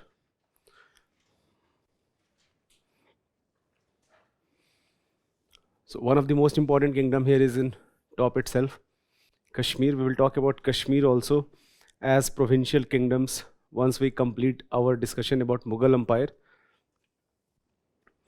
There are Rajput kingdoms concentrated in the region of Rajasthan. But I am mainly interested in these three kingdoms, Eastern Ganga dynasty, Kakatiya kingdom and Hoysala kingdom. They were also very powerful, very prosperous. And all three of them we should remember also from the art and culture perspective. Just say, I will give you a few examples. These two are Konark Sun Temple, which was built by one of the ruler from Eastern Ganga dynasty called Narsimhadev. And this is Jagannath Puri Temple, which was again built by another ruler from the same dynasty, Anantavarman. Both of them are prime example of what we call Nagar style of architecture. They say Nagar style of architecture mainly developed into northern India. But even within Nagar style of architecture, you have many sub-schools. For example, the temples of Gujarat are different from temples of Madhya Pradesh, which are different from temples of Odisha, and which are different from temple of Kashmir. Then this is a temple again which you should know about it because just last year, it was inducted in UNESCO World Heritage Site. A temple called Ramappa Temple, which was made by Kakatiya ruler, very famous for its sculpture, the type of sculpture which is found inside the temple. And this is perhaps the only temple where the name of temple is after its chief sculptor. So Ramappa is not the ruler, but the chief sculptor who contributed to construction of this temple. Kakatiyas ke baare mein one more thing which you have to know is one of the very few female queens of India, Rudrama Devi, and also the fact that Kohinoor diamond belonged to them. This is again another temple, Hoysaleshwara temple. This was made by Hoysala rulers. As of now, it is not a World Heritage Site, but it is in the tentative list of UNESCO World Heritage Site. The Hoysalas hain, they are very famous for their Vesara style of architecture, and especially their architecture is known for its stellate style, a star-like structure. Even if you can actually look at this architecture, you will find that the top of temple looks like a star. So they are very popular for making temples like this, and this is the prime example of it. So ये जो three kingdoms हैं and their significance for art and culture, because of that we should know some important names here. We should know some important long-lasting contribution of these three dynasties when we talk about medieval India. But with decline of these kingdoms, including Pandyas of Madurai, in southern India, for the first time, in fact the only kingdom of southern India which united all of South India under one banner. Because even Cholas were not able to do that. I am talking about imperial Cholas. Remember, imperial Cholas के contemporary जो है वो western Chalukyas हैं. So they were not ruling this part of the country. But Vijayanagar is the only kingdom which was able to unite all of the local chiefs, all of the chiefs of southern India under one banner. And they were contemporary to another kingdom called Bahmani kingdom, which mainly ruled the Deccan region. Because they shared such a large boundary, they entered into series of conflict across hundreds of years, which we will talk about when we discuss about Vijayanagar and Bahmani. And however, this Bahmani kingdom, this did not actually remain for very long, because this Bahmani kingdom was disintegrated into 5 smaller kingdoms. Bijapur, Golconda and Ahmednagar, these three became the most powerful one. Bidar and Berar were smaller territories, but both Bidar and Berar were captured by either Ahmednagar, Bijapur or Golconda. So Bidar was divided between Bijapur, Golconda, and Berar was again divided by Ahmednagar and Golconda. So जो remnant of Bahmani kingdom है, although 5, but later only 3 remained, Ahmednagar, Bijapur and Golconda. And these 3 sultanate, ये जो collectively they are called Deccan sultanates, and these Deccan sultanates created lot of problem for Aurangzeb, and his campaign to the Deccan Sultanate, that actually proved to be quite futile for Mughal Empire, because even though he was able to acquire all of this territory, but for a very short period of time. The moment he died, all of these kingdoms also, one by one, they started declaring their independence, and they became de facto independent. जो modern history में हम पढ़ते हैं, emergence of Hyderabad or all of these regions, Bengal as a kingdom. So this campaign to Deccan region may have been proven to be quite futile for Mughal dynasty. But in any case, before Vijayanagar, before Bahmani, you have these regional kingdoms, 3 kingdoms which are very important, we should know about them. Eastern Ganga dynasty, Kakatiya kingdom and Hoysala kingdom. So give this heading, Eastern Ganga dynasty. Eastern Ganga dynasty.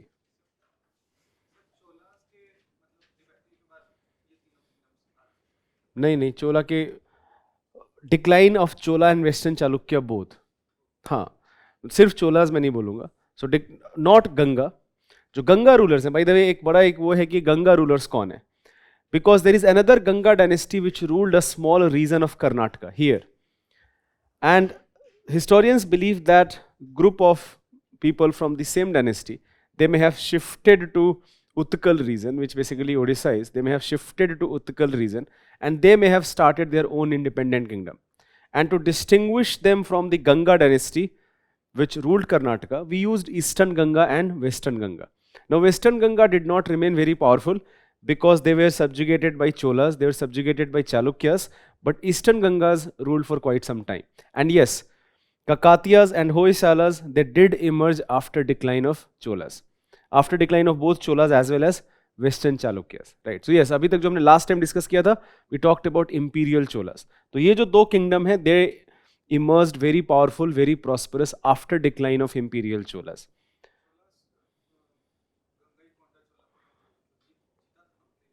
हाँ, ये वाला पूरा reason जो है, but हाँ वो जीत लिया था, बट वो it was not annexed as part of Chola territory. मैंने मैप दिखाया था, that when I talk about the map of Chola Empire, ये जो पूरा रीजन है, so this green basically signifies that these are Chola influences. जो direct territory, जो annexed territory है, that is part of southern India, along with, so for example, जो सबसे important power यहाँ पे डेक्कन एंड साउथ में जो है, लोअर डेक्कन में, so you have imperial Cholas and you have western Chalukyas. Western Chalukyas after decline of Rashtrakutas, which I told you.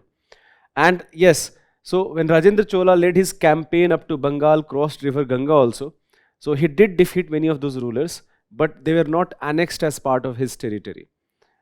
Influence was of course there, and that is also true in case of Java Sumatra, जो Shri Vijay kingdom है, Kadaram Condon जो बोलते हैं, Kadaram kingdom जो है, so for there also their influence was there, but it was not annexed as part of the territory.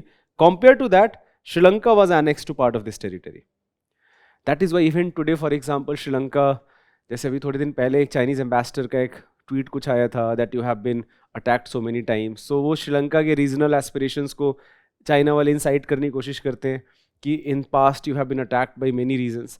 So surprisingly, if you actually read the history of Sri Lanka, जो even Sinhalas हैं, there is a very good chance, many historians believe that even Sinhalas, which basically are majority, and Tamils, which are minority, even Sinhalas have Indian origin. They may have been part of perhaps Odisha and Bengal, and some group of people may have shifted to Sri Lanka and started their own kingdom. So even majority Sinhala may have been Indian origin. But in any case, it's debatable, but some historians think that there is more proof to that, and it also is because there are many genetic similarities between Sinhala group as well as many Indians, right? So even genetic proof is also there. We have to find more concrete proof that when this migration may have happened and how the kingdom may have developed. But nonetheless, despite the fact that it remains debatable, जो पूरा Sinhala Tamil community है, so Tamils also originated into India, and even Sinhalas may have originated into India. जो power है वो तो 12th century के and तक, 13th century तक डिक्लाइन हो गया था, but they completely ended by 14th century और perhaps mid of 13th century.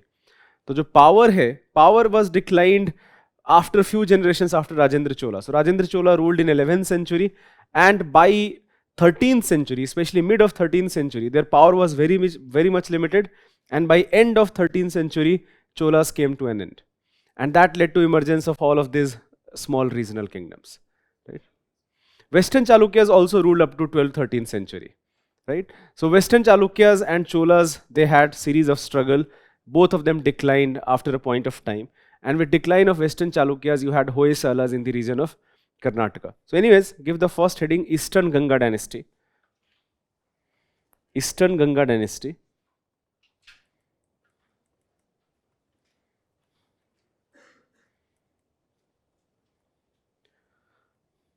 अब पहले तो एक लाइन लिख सकते हो.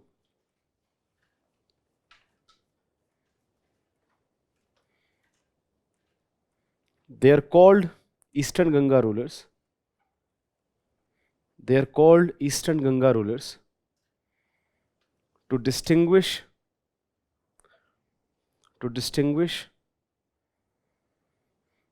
from another Ganga dynasty,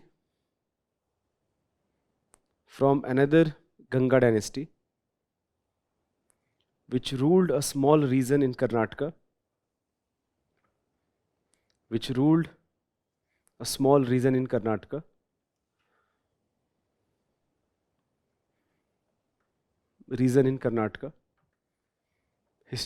Historians believe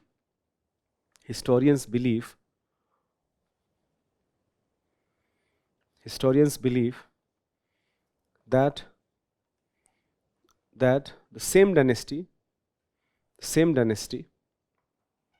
independently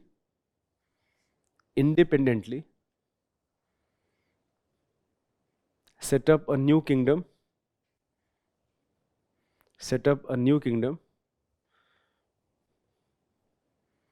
in the Odisha region,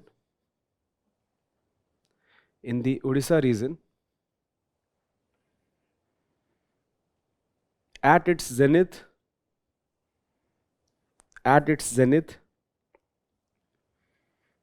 the kingdom included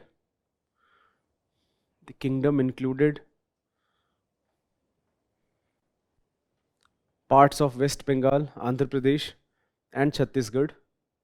At its zenith, the kingdom included parts of Andhra Pradesh, West Bengal and Chhattisgarh, so along with entire Odisha, of course. There were two capitals, Kalingnagar and Dantapuram. There were two capitals.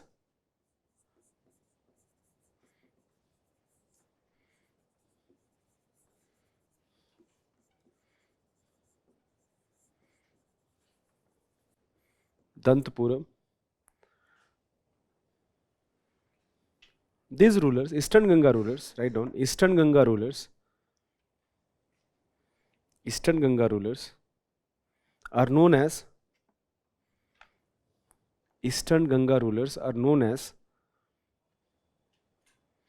builders of great temples,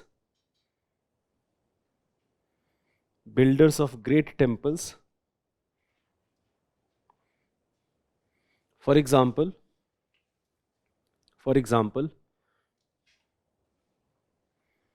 Anantvarman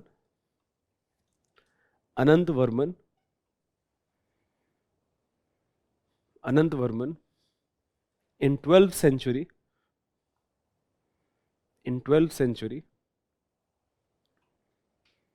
completed the construction of Puri temple, Jagannath Puri temple.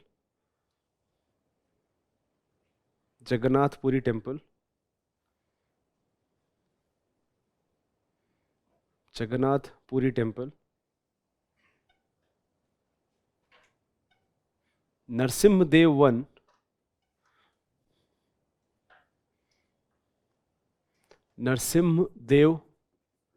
I in 13th century in 13th century, constructed Konark Temple,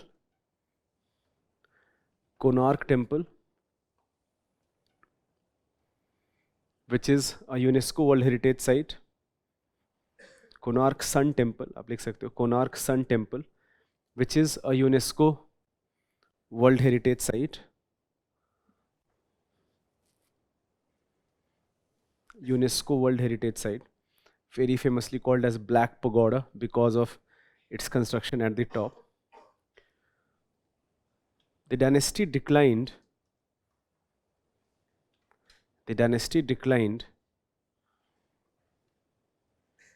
With invasions of Firoz Shah Tughlaq.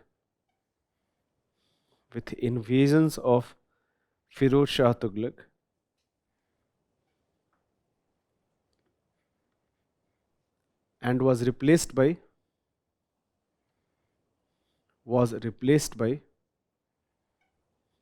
Gajpati dynasty.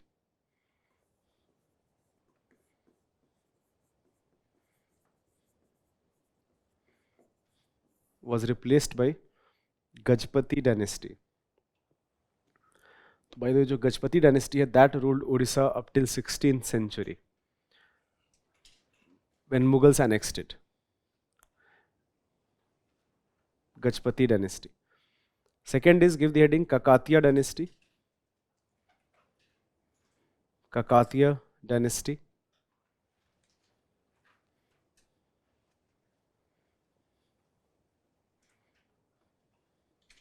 Kakatiya dynasty. Right down here. The kingdom included modern day Andhra Pradesh and Telangana.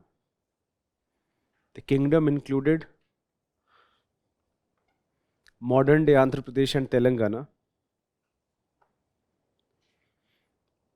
day Andhra Pradesh and Telangana between 12th to 14th century.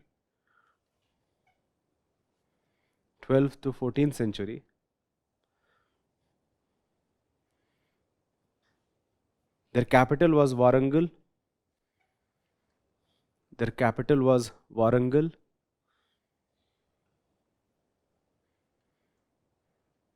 Kakatiyas may have served, write down, Kakatiyas may have served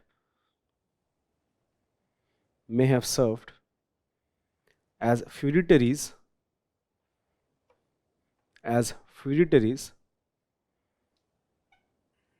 to Rashtrakutas and Western Chalukyas.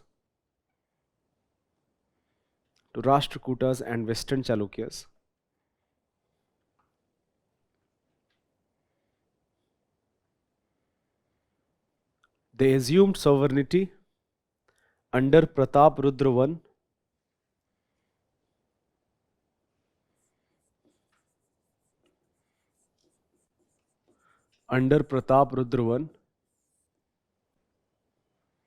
In 1163.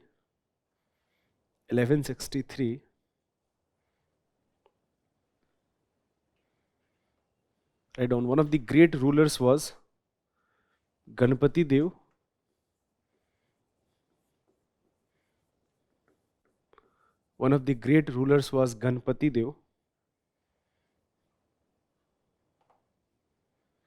Who brought the reason of Krishna Godavari.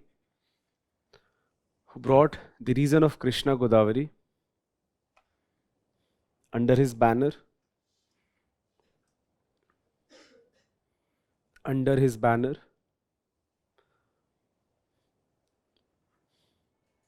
His daughter Rudrama Devi. Rudrama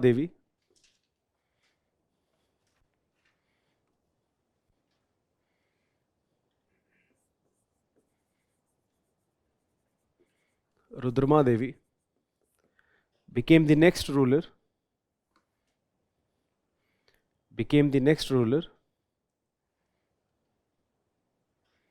and is one of the few Indian queens in Indian history. One of the few queens in Indian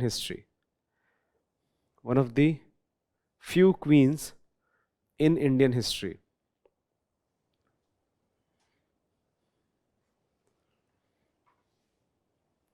So बड़ा interesting feature Rudrama देवी के बारे में जो भी inscriptions हैं, they use two names whenever they have to describe her valor.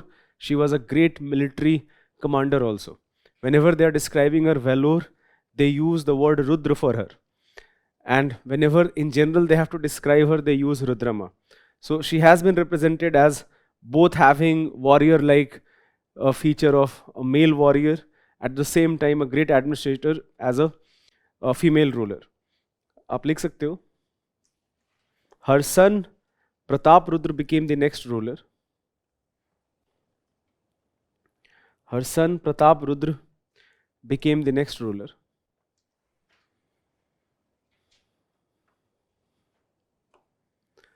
There is one more thing which you should know. There is a very famous traveler called Marco Polo. Now Marco Polo was a traveler from Italy, but most famously he is known for staying into China for many years. He wrote about China in detail, but while he was going to China, he stayed in India for some time. And he actually came to the kingdom of Rudrama Devi, and he writes about that and praises her a lot. He considers Rudrama Devi as one of the just queen and the kingdom as very prosperous kingdom. तो आप लिख सकते हो,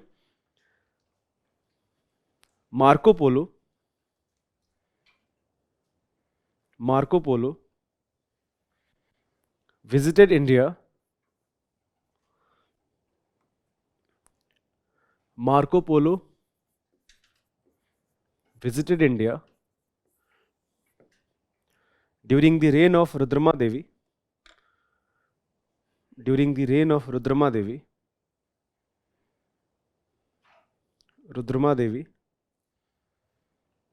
and praised her administration and prosperity of kingdom. Praised her administration and prosperity of kingdom.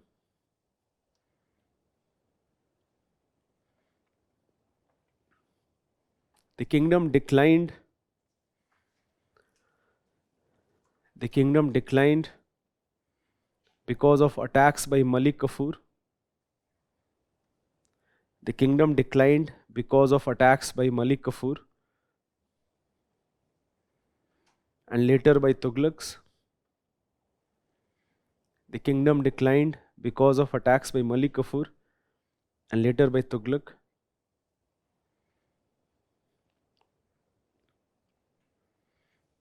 Recently, Ramappa Temple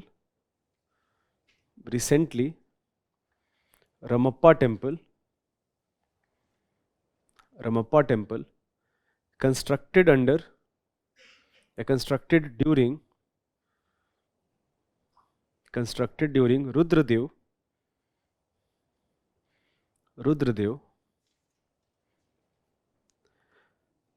constructed under Rudradev became a UNESCO World Heritage Site.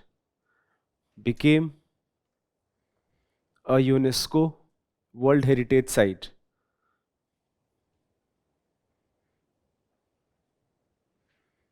This temple is known after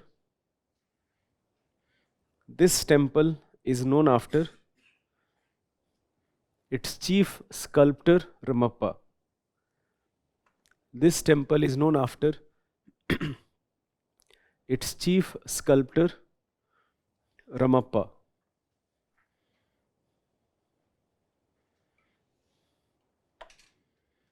Kohinoor belonged to this kingdom. Kohinoor diamond belonged to this kingdom.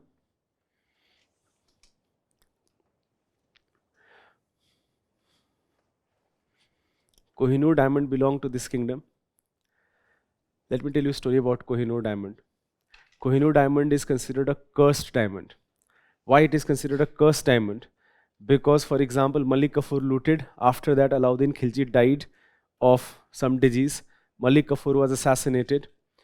All the sultans were butchered. Throughout the period, whoever had Kohinoor diamond, they were killed one by one. So a legend started emerging out of Kohinoor diamond that whoever has Kohinoor diamond, they die. Happened during Mughal period also. For example, think about Shah Jahan. That Shah Jahan had Kohinoor diamond, he was arrested by his own son and later he died into jail. So it was so infamous that when Britishers actually looted it, And when this Kohinoor diamond was being transported to England, there was a fear. So, for example, there is another story that people died because of seasickness while they were transporting Kohinoor. So, that further made it very infamous. And so, the legend started growing that it affects male rulers. जो भी male rulers हैं they are going to die because of Kohinoor diamond. जैसे I will tell you why. Because आप जो है अभी Prince Charles is king of Britain, आप Prince Charles का क्राउन जाके देखना, वहां पे आपको कोहिनूर नहीं मिलेगा. But go and look at the crown of the queen who basically died, Elizabeth, who died, you will find Kohinoor diamond. So surprisingly, that diamond does not do anything to queens, but it does something to kings. So in any case, of course, there is a demand of that Kohinoor should be brought back to India. That is there. So Kohinoor diamond belonged to Kakatiya kingdom. एक और line आप लिख सकते हो. The kingdom was prosperous not only because of agriculture. The kingdom was prosperous not only because of agriculture.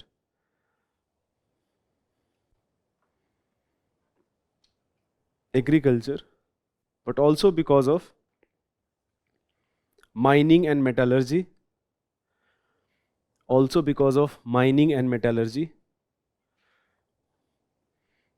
And trade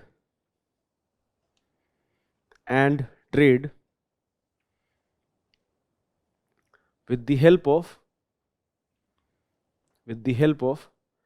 premium port of Kakatiya,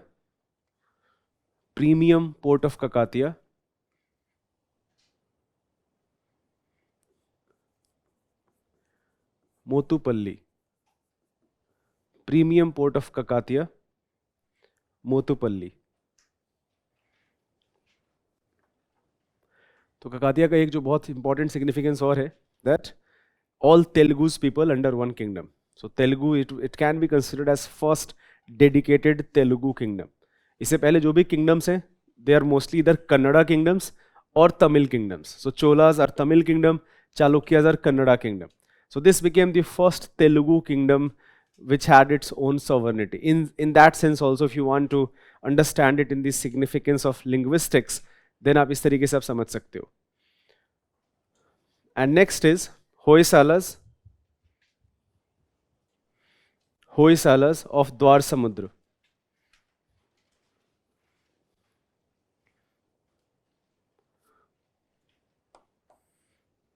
Hoysalas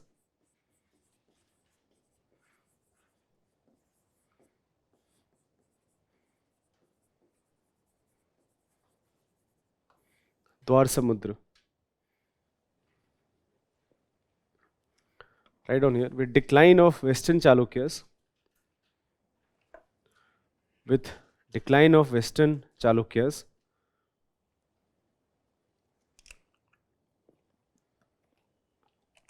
Vinayaditya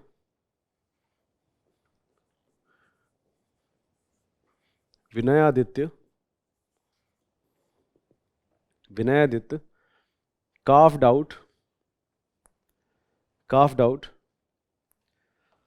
a territory surrounding modern Mysore,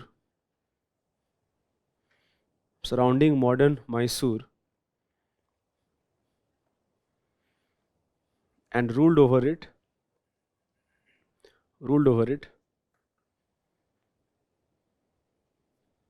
in early 11th century.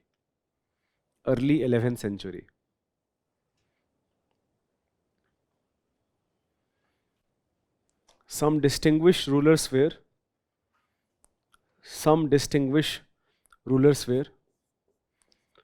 Vishnuvardhan,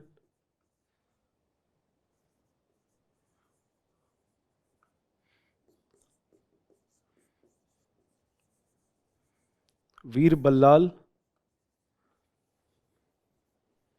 Ballal II and Ballal III. Some distinguished rulers were Veer Ballal I, Ballal II, Ballal III, Narsimhan,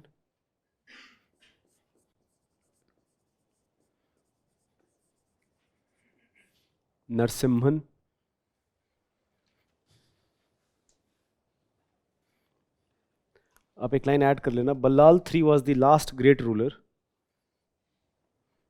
Ballal 3 was the last great ruler. Last great ruler. He was defeated by Malik Kafur. He was defeated by Malik Kafur.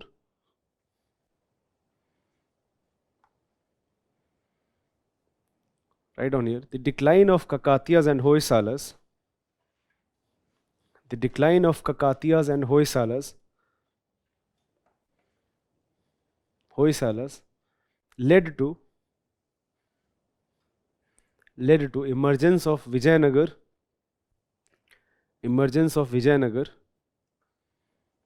as an independent kingdom.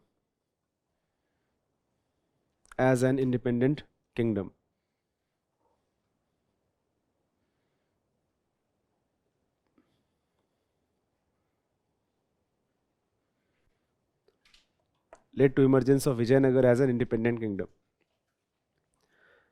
Vijayanagar is a very very important topic. तो अभी तक हमने north India में हमने trace करा था that what happened from about 12th century to 16th century. Now what is happening in Deccan and South in this period of time? 3 kingdoms you have to know: Kakatiyas, Hoysalas. By the way, one more kingdom जो Devagiri kingdom है, that is also important. तो आप ये भी लिख सकते हो, in Deccan, write down in next paragraph, in Deccan region,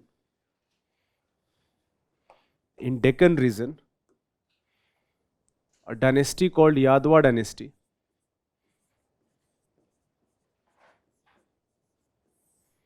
A dynasty called Yadwa dynasty ruled from Devagiri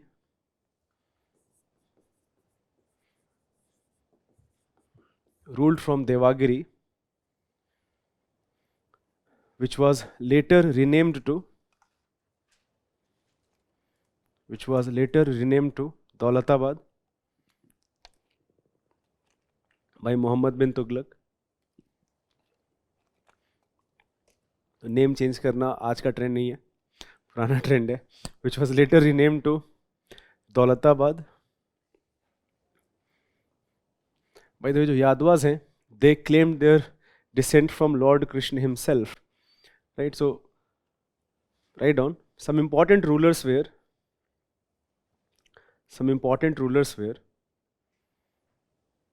Bhillama,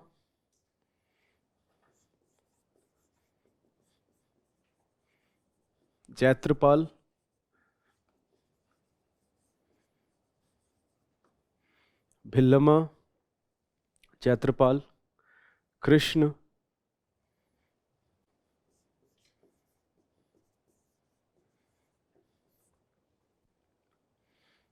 write down Ramchandra Dev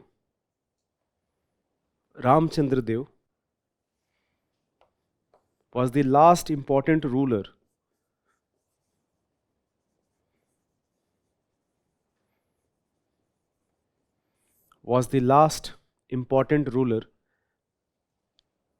who was defeated by Alauddin Khilji.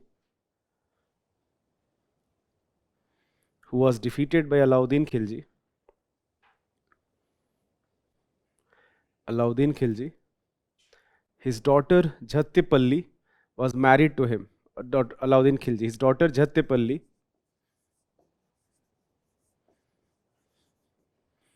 His daughter Jhatyapalli was married to Alauddin Khilji.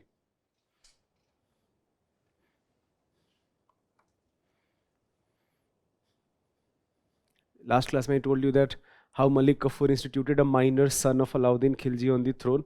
So he was son of Alauddin Khilji and Jhatyapalli. The story of Yadwa dynasty is also quite tragic because Ramchandra Dev had accepted the authority of Alauddin Khilji, but his son did not. So Ramchandra Dev had come to Delhi, but his son had rebelled against Khilji dynasty. And because of that, there was another conflict. And in this conflict, his son, whose name was Shankar Dev, he was killed. And later it was, of course, this kingdom was annexed by Tughlaqs. So when Tughlaqs came to power, whatever was left of Yadwa dynasty, they annexed. And then Muhammad bin Tughlaq changed the capital to Daulatabad. And जो Devagiri fort है, very famous fort by the way. So there is a very famous fort in Daulatabad that was constructed by Yadwa rulers. In any case, these are some of the regional kingdoms from about 11th, 12th, 13th, 14th century in Deccan region and in southern region. Now two kingdoms, Bahmani kingdom.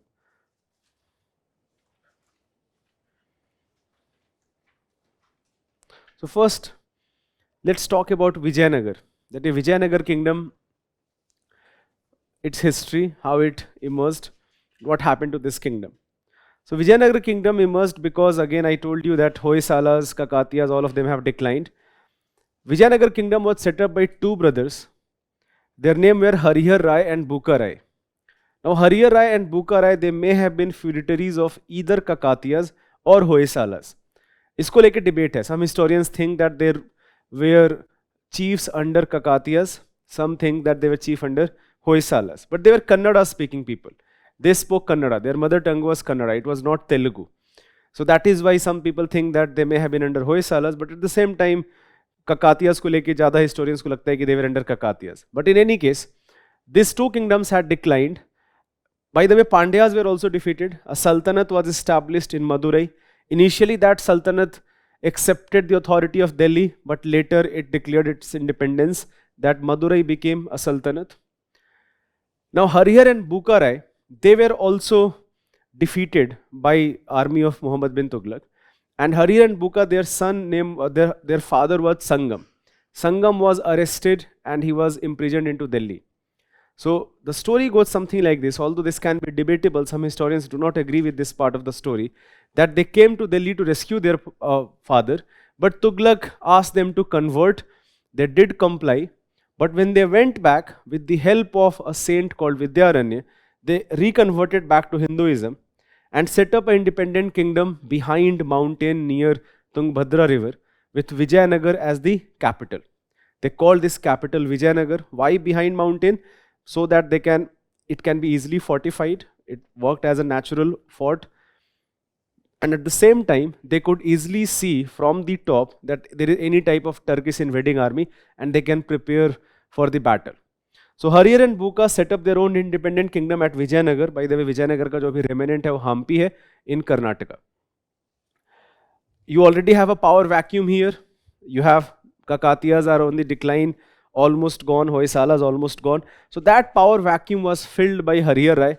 Harihar Rai expanded his territory and he set up his first dynasty, and this dynasty is called Sangam dynasty.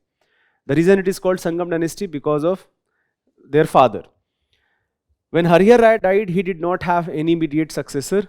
So his younger brother Buka Rai, who by the way had played equal role in the setting up of this kingdom, Buka Rai became the ruler, next ruler. And Buka Rai further expanded the territory of Vijayanagar. In the course of time, in next 50-60 years, almost entire of South India came under Vijayanagar kingdom. Again, simply because there was a power vacuum. Jaise they also defeated Madurai Sultanate and Madurai also became part of the Vijayanagar kingdom. So most of the expansion was done by Sangam dynasty itself, but it was actually ruled by 4 different dynasties. They now wanted to expand to Deccan region. But in Deccan region, another kingdom came into existence almost 10-11 years after their establishment. This kingdom is called Bahmani kingdom or Bahmani Sultanate. And Bahmani Sultanate stopped their northward march. So ये जो Tungabhadra Krishna Doab region है, ये जो boundary आपको दिख रहा है, this boundary region, that this Tungabhadra Doab region, Delta region, Marathwada country, Godavari Delta, all of that was these two kingdoms, Vijayanagar and Bahmani, shared boundary here. And they wanted to expand, they wanted to specially occupy this Krishna Tungabhadra Doab region and Godavari Delta region because of prosperity. In terms of agricultural prosperity, they both were quite rich. So they fought series of battle. Sangam rulers fought series of battle with each other. But Vijayanagar rulers also fought with rulers of Odisha. I told you that Eastern Ganga have declined, but another dynasty called Gajpati dynasty had come to power. So Vijayanagar का जो conflict है, that is with Odisha, with Bahmani Sultanate. Bahmani Sultanate का भी same conflict है with Vijayanagar and with Gajpati dynasty ruler. Some Sangam rulers later, they became quite content with whatever they have, and they became frankly not very competent ruler. So one of the ruler, he was a drunkard ruler, and his military commander, he was very able. His name was Narsimha. And Narsimha actually ensured that जो गजपतिस का जो conquest in Vijayanagar है, that was checked.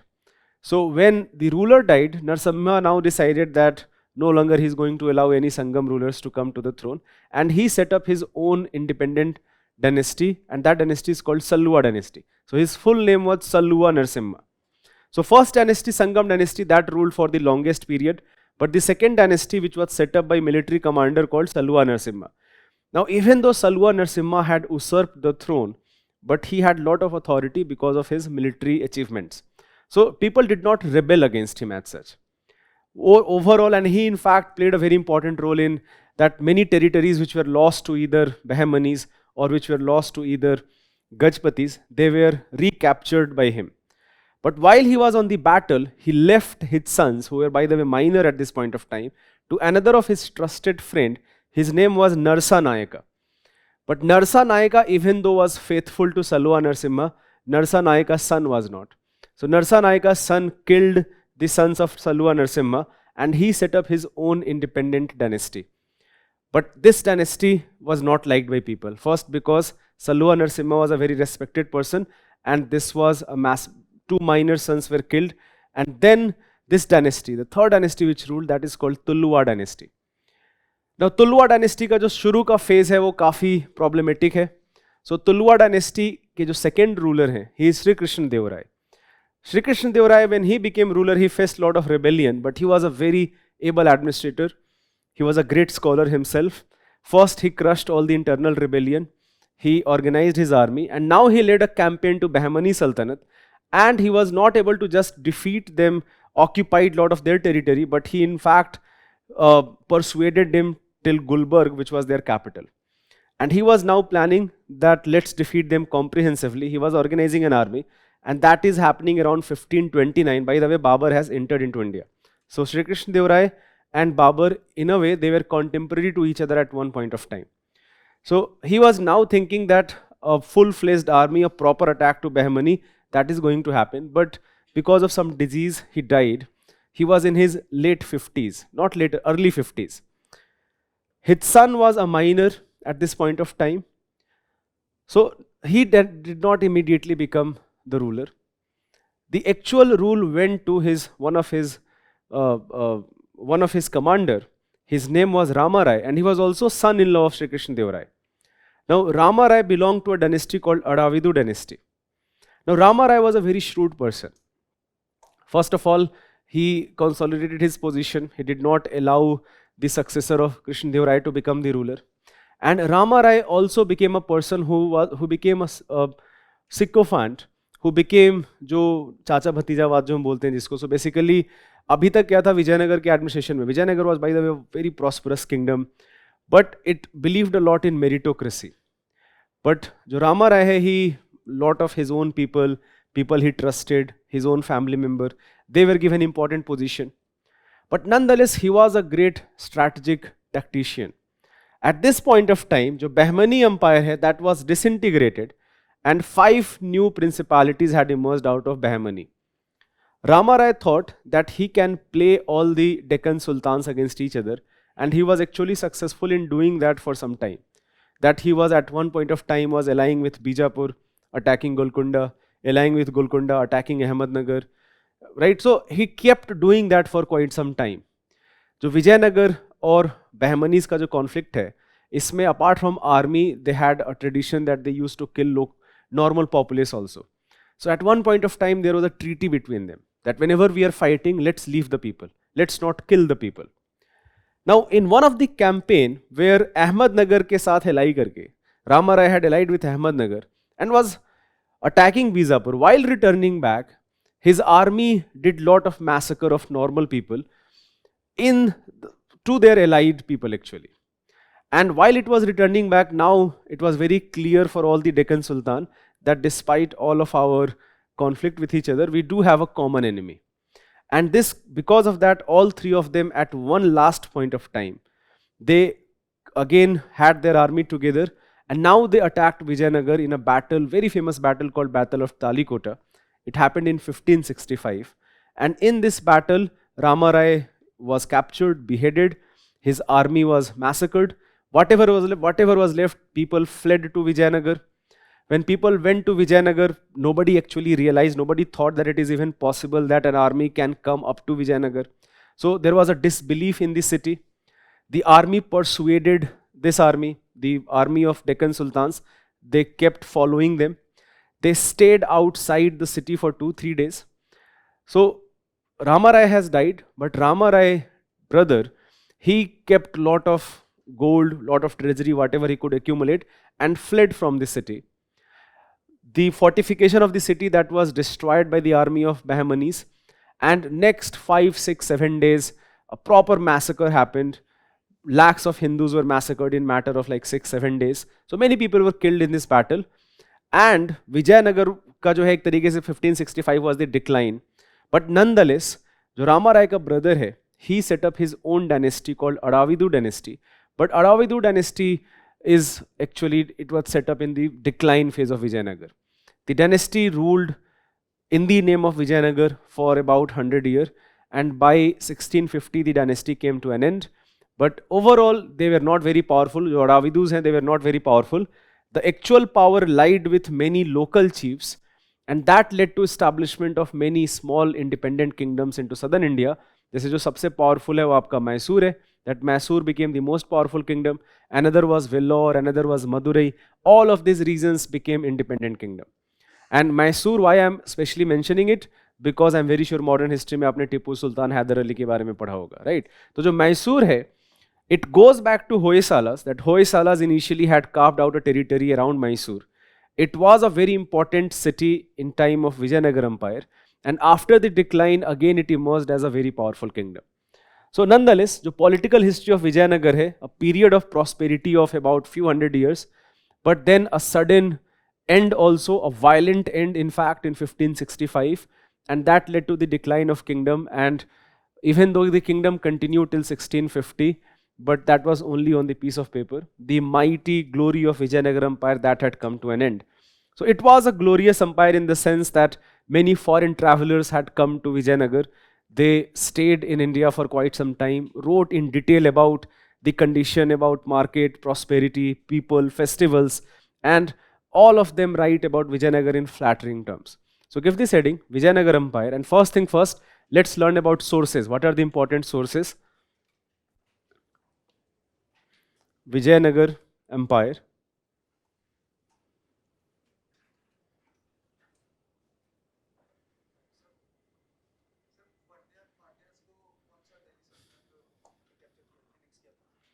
Pandyas को capture किया था मलिक कफूर ने ही सबसे पहले तो हराया था, एंड तुगलक्स ने कैप्चर कर लिया था. बट जो तुगलक कमांडर है, he actually did not, after a point of time he declared independence. So Pandyas were defeated by Malik Kafur. He looted lot of wealth from Pandya, so their power already had declined significantly. And because of that, when Tughlaqs attacked, they were able to easily defeat them. Now they annexed, and one of the commander was given the responsibility that it is part of Delhi Sultanate. But he did not actually remain loyal to Delhi.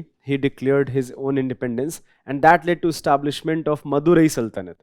But the Madurai Sultanate that was defeated by Vijayanagar, and it was annexed and it became part of Vijayanagar kingdom. Write down here first sources. Now sources में जो सबसे important है, that is account of foreign travelers.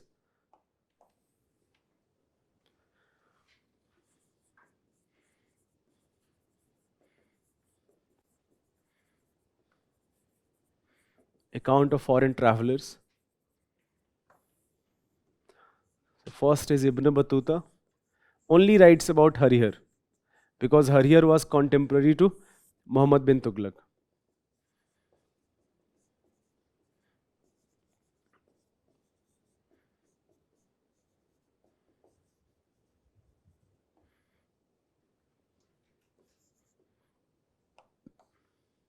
ये जो foreign travellers हैं, UPSC ने काफी बार question पूछ रखा है. So very important foreign traveller is Abdul Razzaq.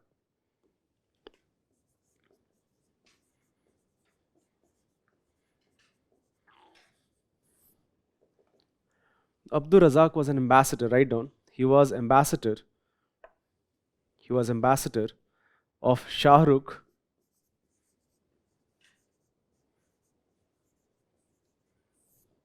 Shah Rukh, ruler of Persia, ruler of Persia of Timurid dynasty, ruler of Persia of Timurid dynasty.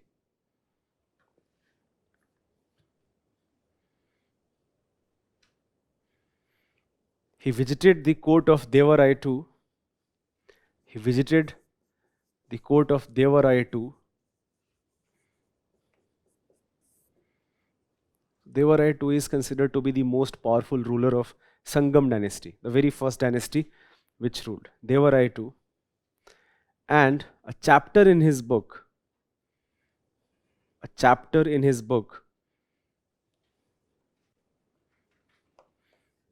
And जो book का जो नाम है वो खुद में बुक है, माल्ताउस सदाइन, माल्ताउस सदाइन मजमाउल Bahrain.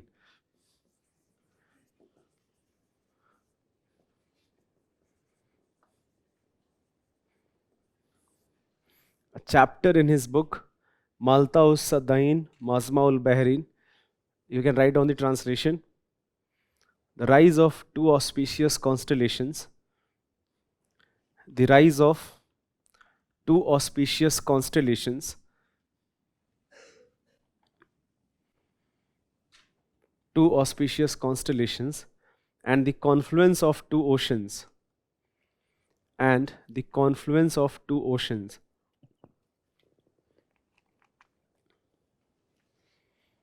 Is dedicated to Vijayanagar. Is dedicated to Vijayanagar.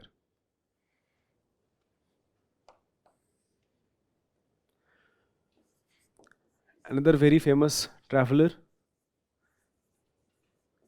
Niccolo Conti from Venice, visited the court of Devarai I.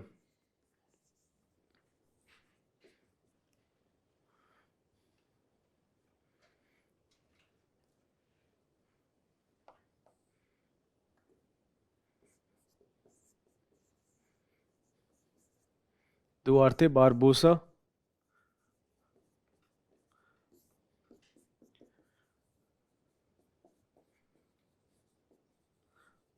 Portuguese official, Duarte Barbosa,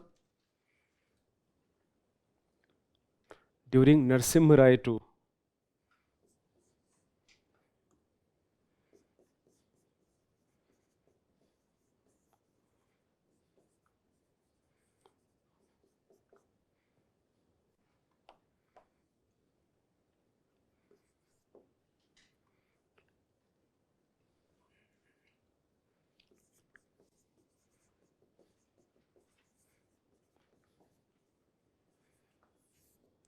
Domenico Space,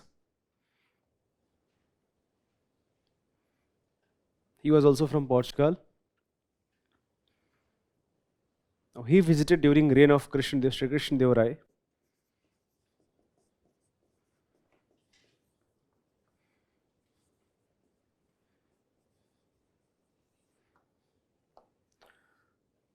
During the reign of Sri Krishna Deva Rai. जैसे श्री कृष्ण देव राय का जो सबसे famous battle है, that is battle of Raichur, where he defeated Deccan sultans. Right down, he mentions battle of Raichur.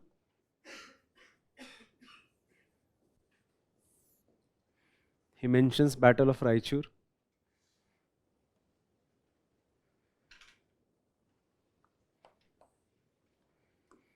And last is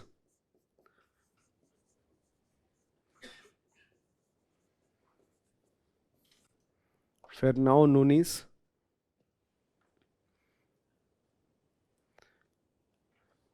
He visited during reign of Achyut Rai.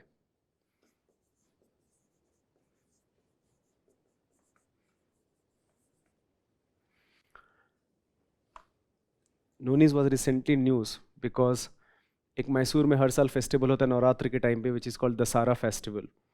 Dasara festival did not happen during COVID because of 2 years. So when into 2021 finally it did happen, it was covered in great details in many newspapers, and they also mentioned that how this is a practice of Vijayanagar Empire, that even during Vijayanagar this Dasara festival was very popular.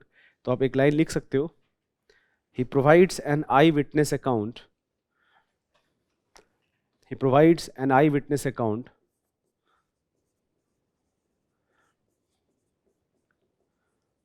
of Dasara festival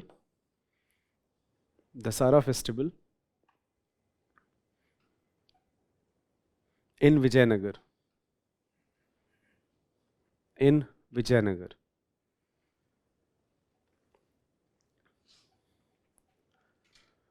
इसके अलावा ये तो foreign travellers का account है. इसके अलावा जो indigenous literature है, even though indigenous literature is not written from the perspective of history, but the type of political setup, the type of social conditions, it can be recovered from it. So some of them, I'm only going to talk about some of the most important books, even though many books in both Telugu and Kannada.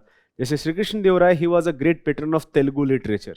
He himself was a great scholar, but compared to that, जो earlier dynasties थे, especially जो संगम dynasties है, Sangam dynasty, they were patron of Kannada literature. So indigenous literature, when I talk about indigenous literature,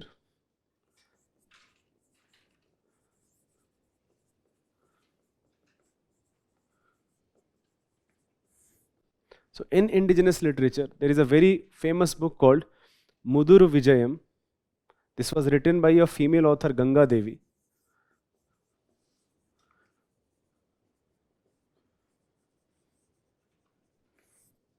Muduru Vijayam, written by Ganga Devi.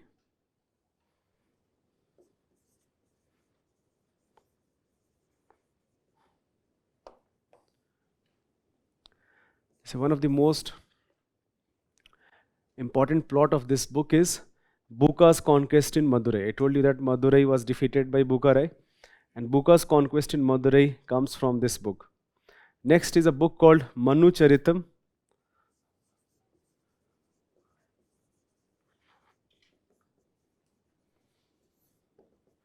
written by Alasani Pedan.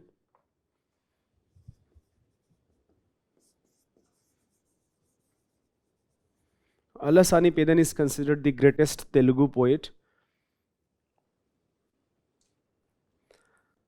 So Manu Charitam is very important to know about the social condition of Vijayanagar Empire. And there is another very famous book written by Sri Krishna Deva Raya himself,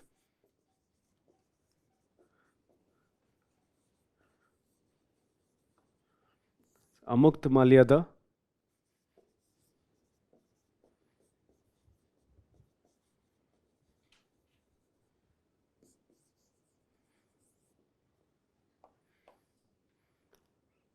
Right on here in one line. It provides details of polity of Vijayanagar Empire. It provides details of polity of Vijayanagar Empire.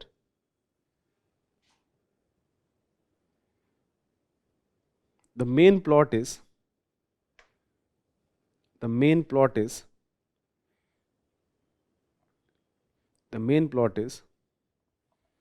story of wedding between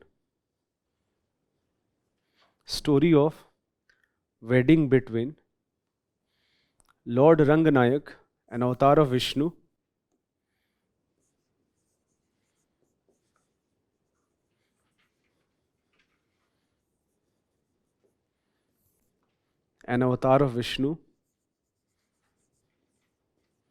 and Gauda Devi, basically Andal. I've talked about Andal. She is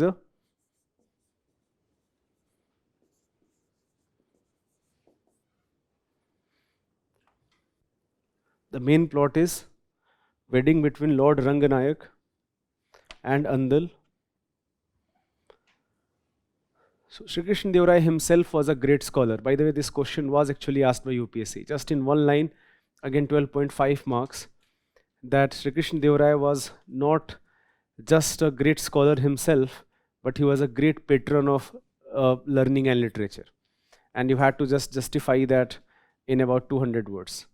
तब UPSC सारे question 12.5 marks के पूछती थी. I think in 2015 और 16 UPSC ने question पूछा था. In general prelims में भी यूपीएससी ने काफ़ी सारे क्वेश्चन पूछ रखे हैं, specially from the administrative system of Vijayanagar. So that we will discuss in detail in next class. First the political development along with the social economic development with focus on administration. जो Vijayanagar administration है उसमें बहुत सारे unique setups हैं and उस पर हम detail में डिस्कस करेंगे.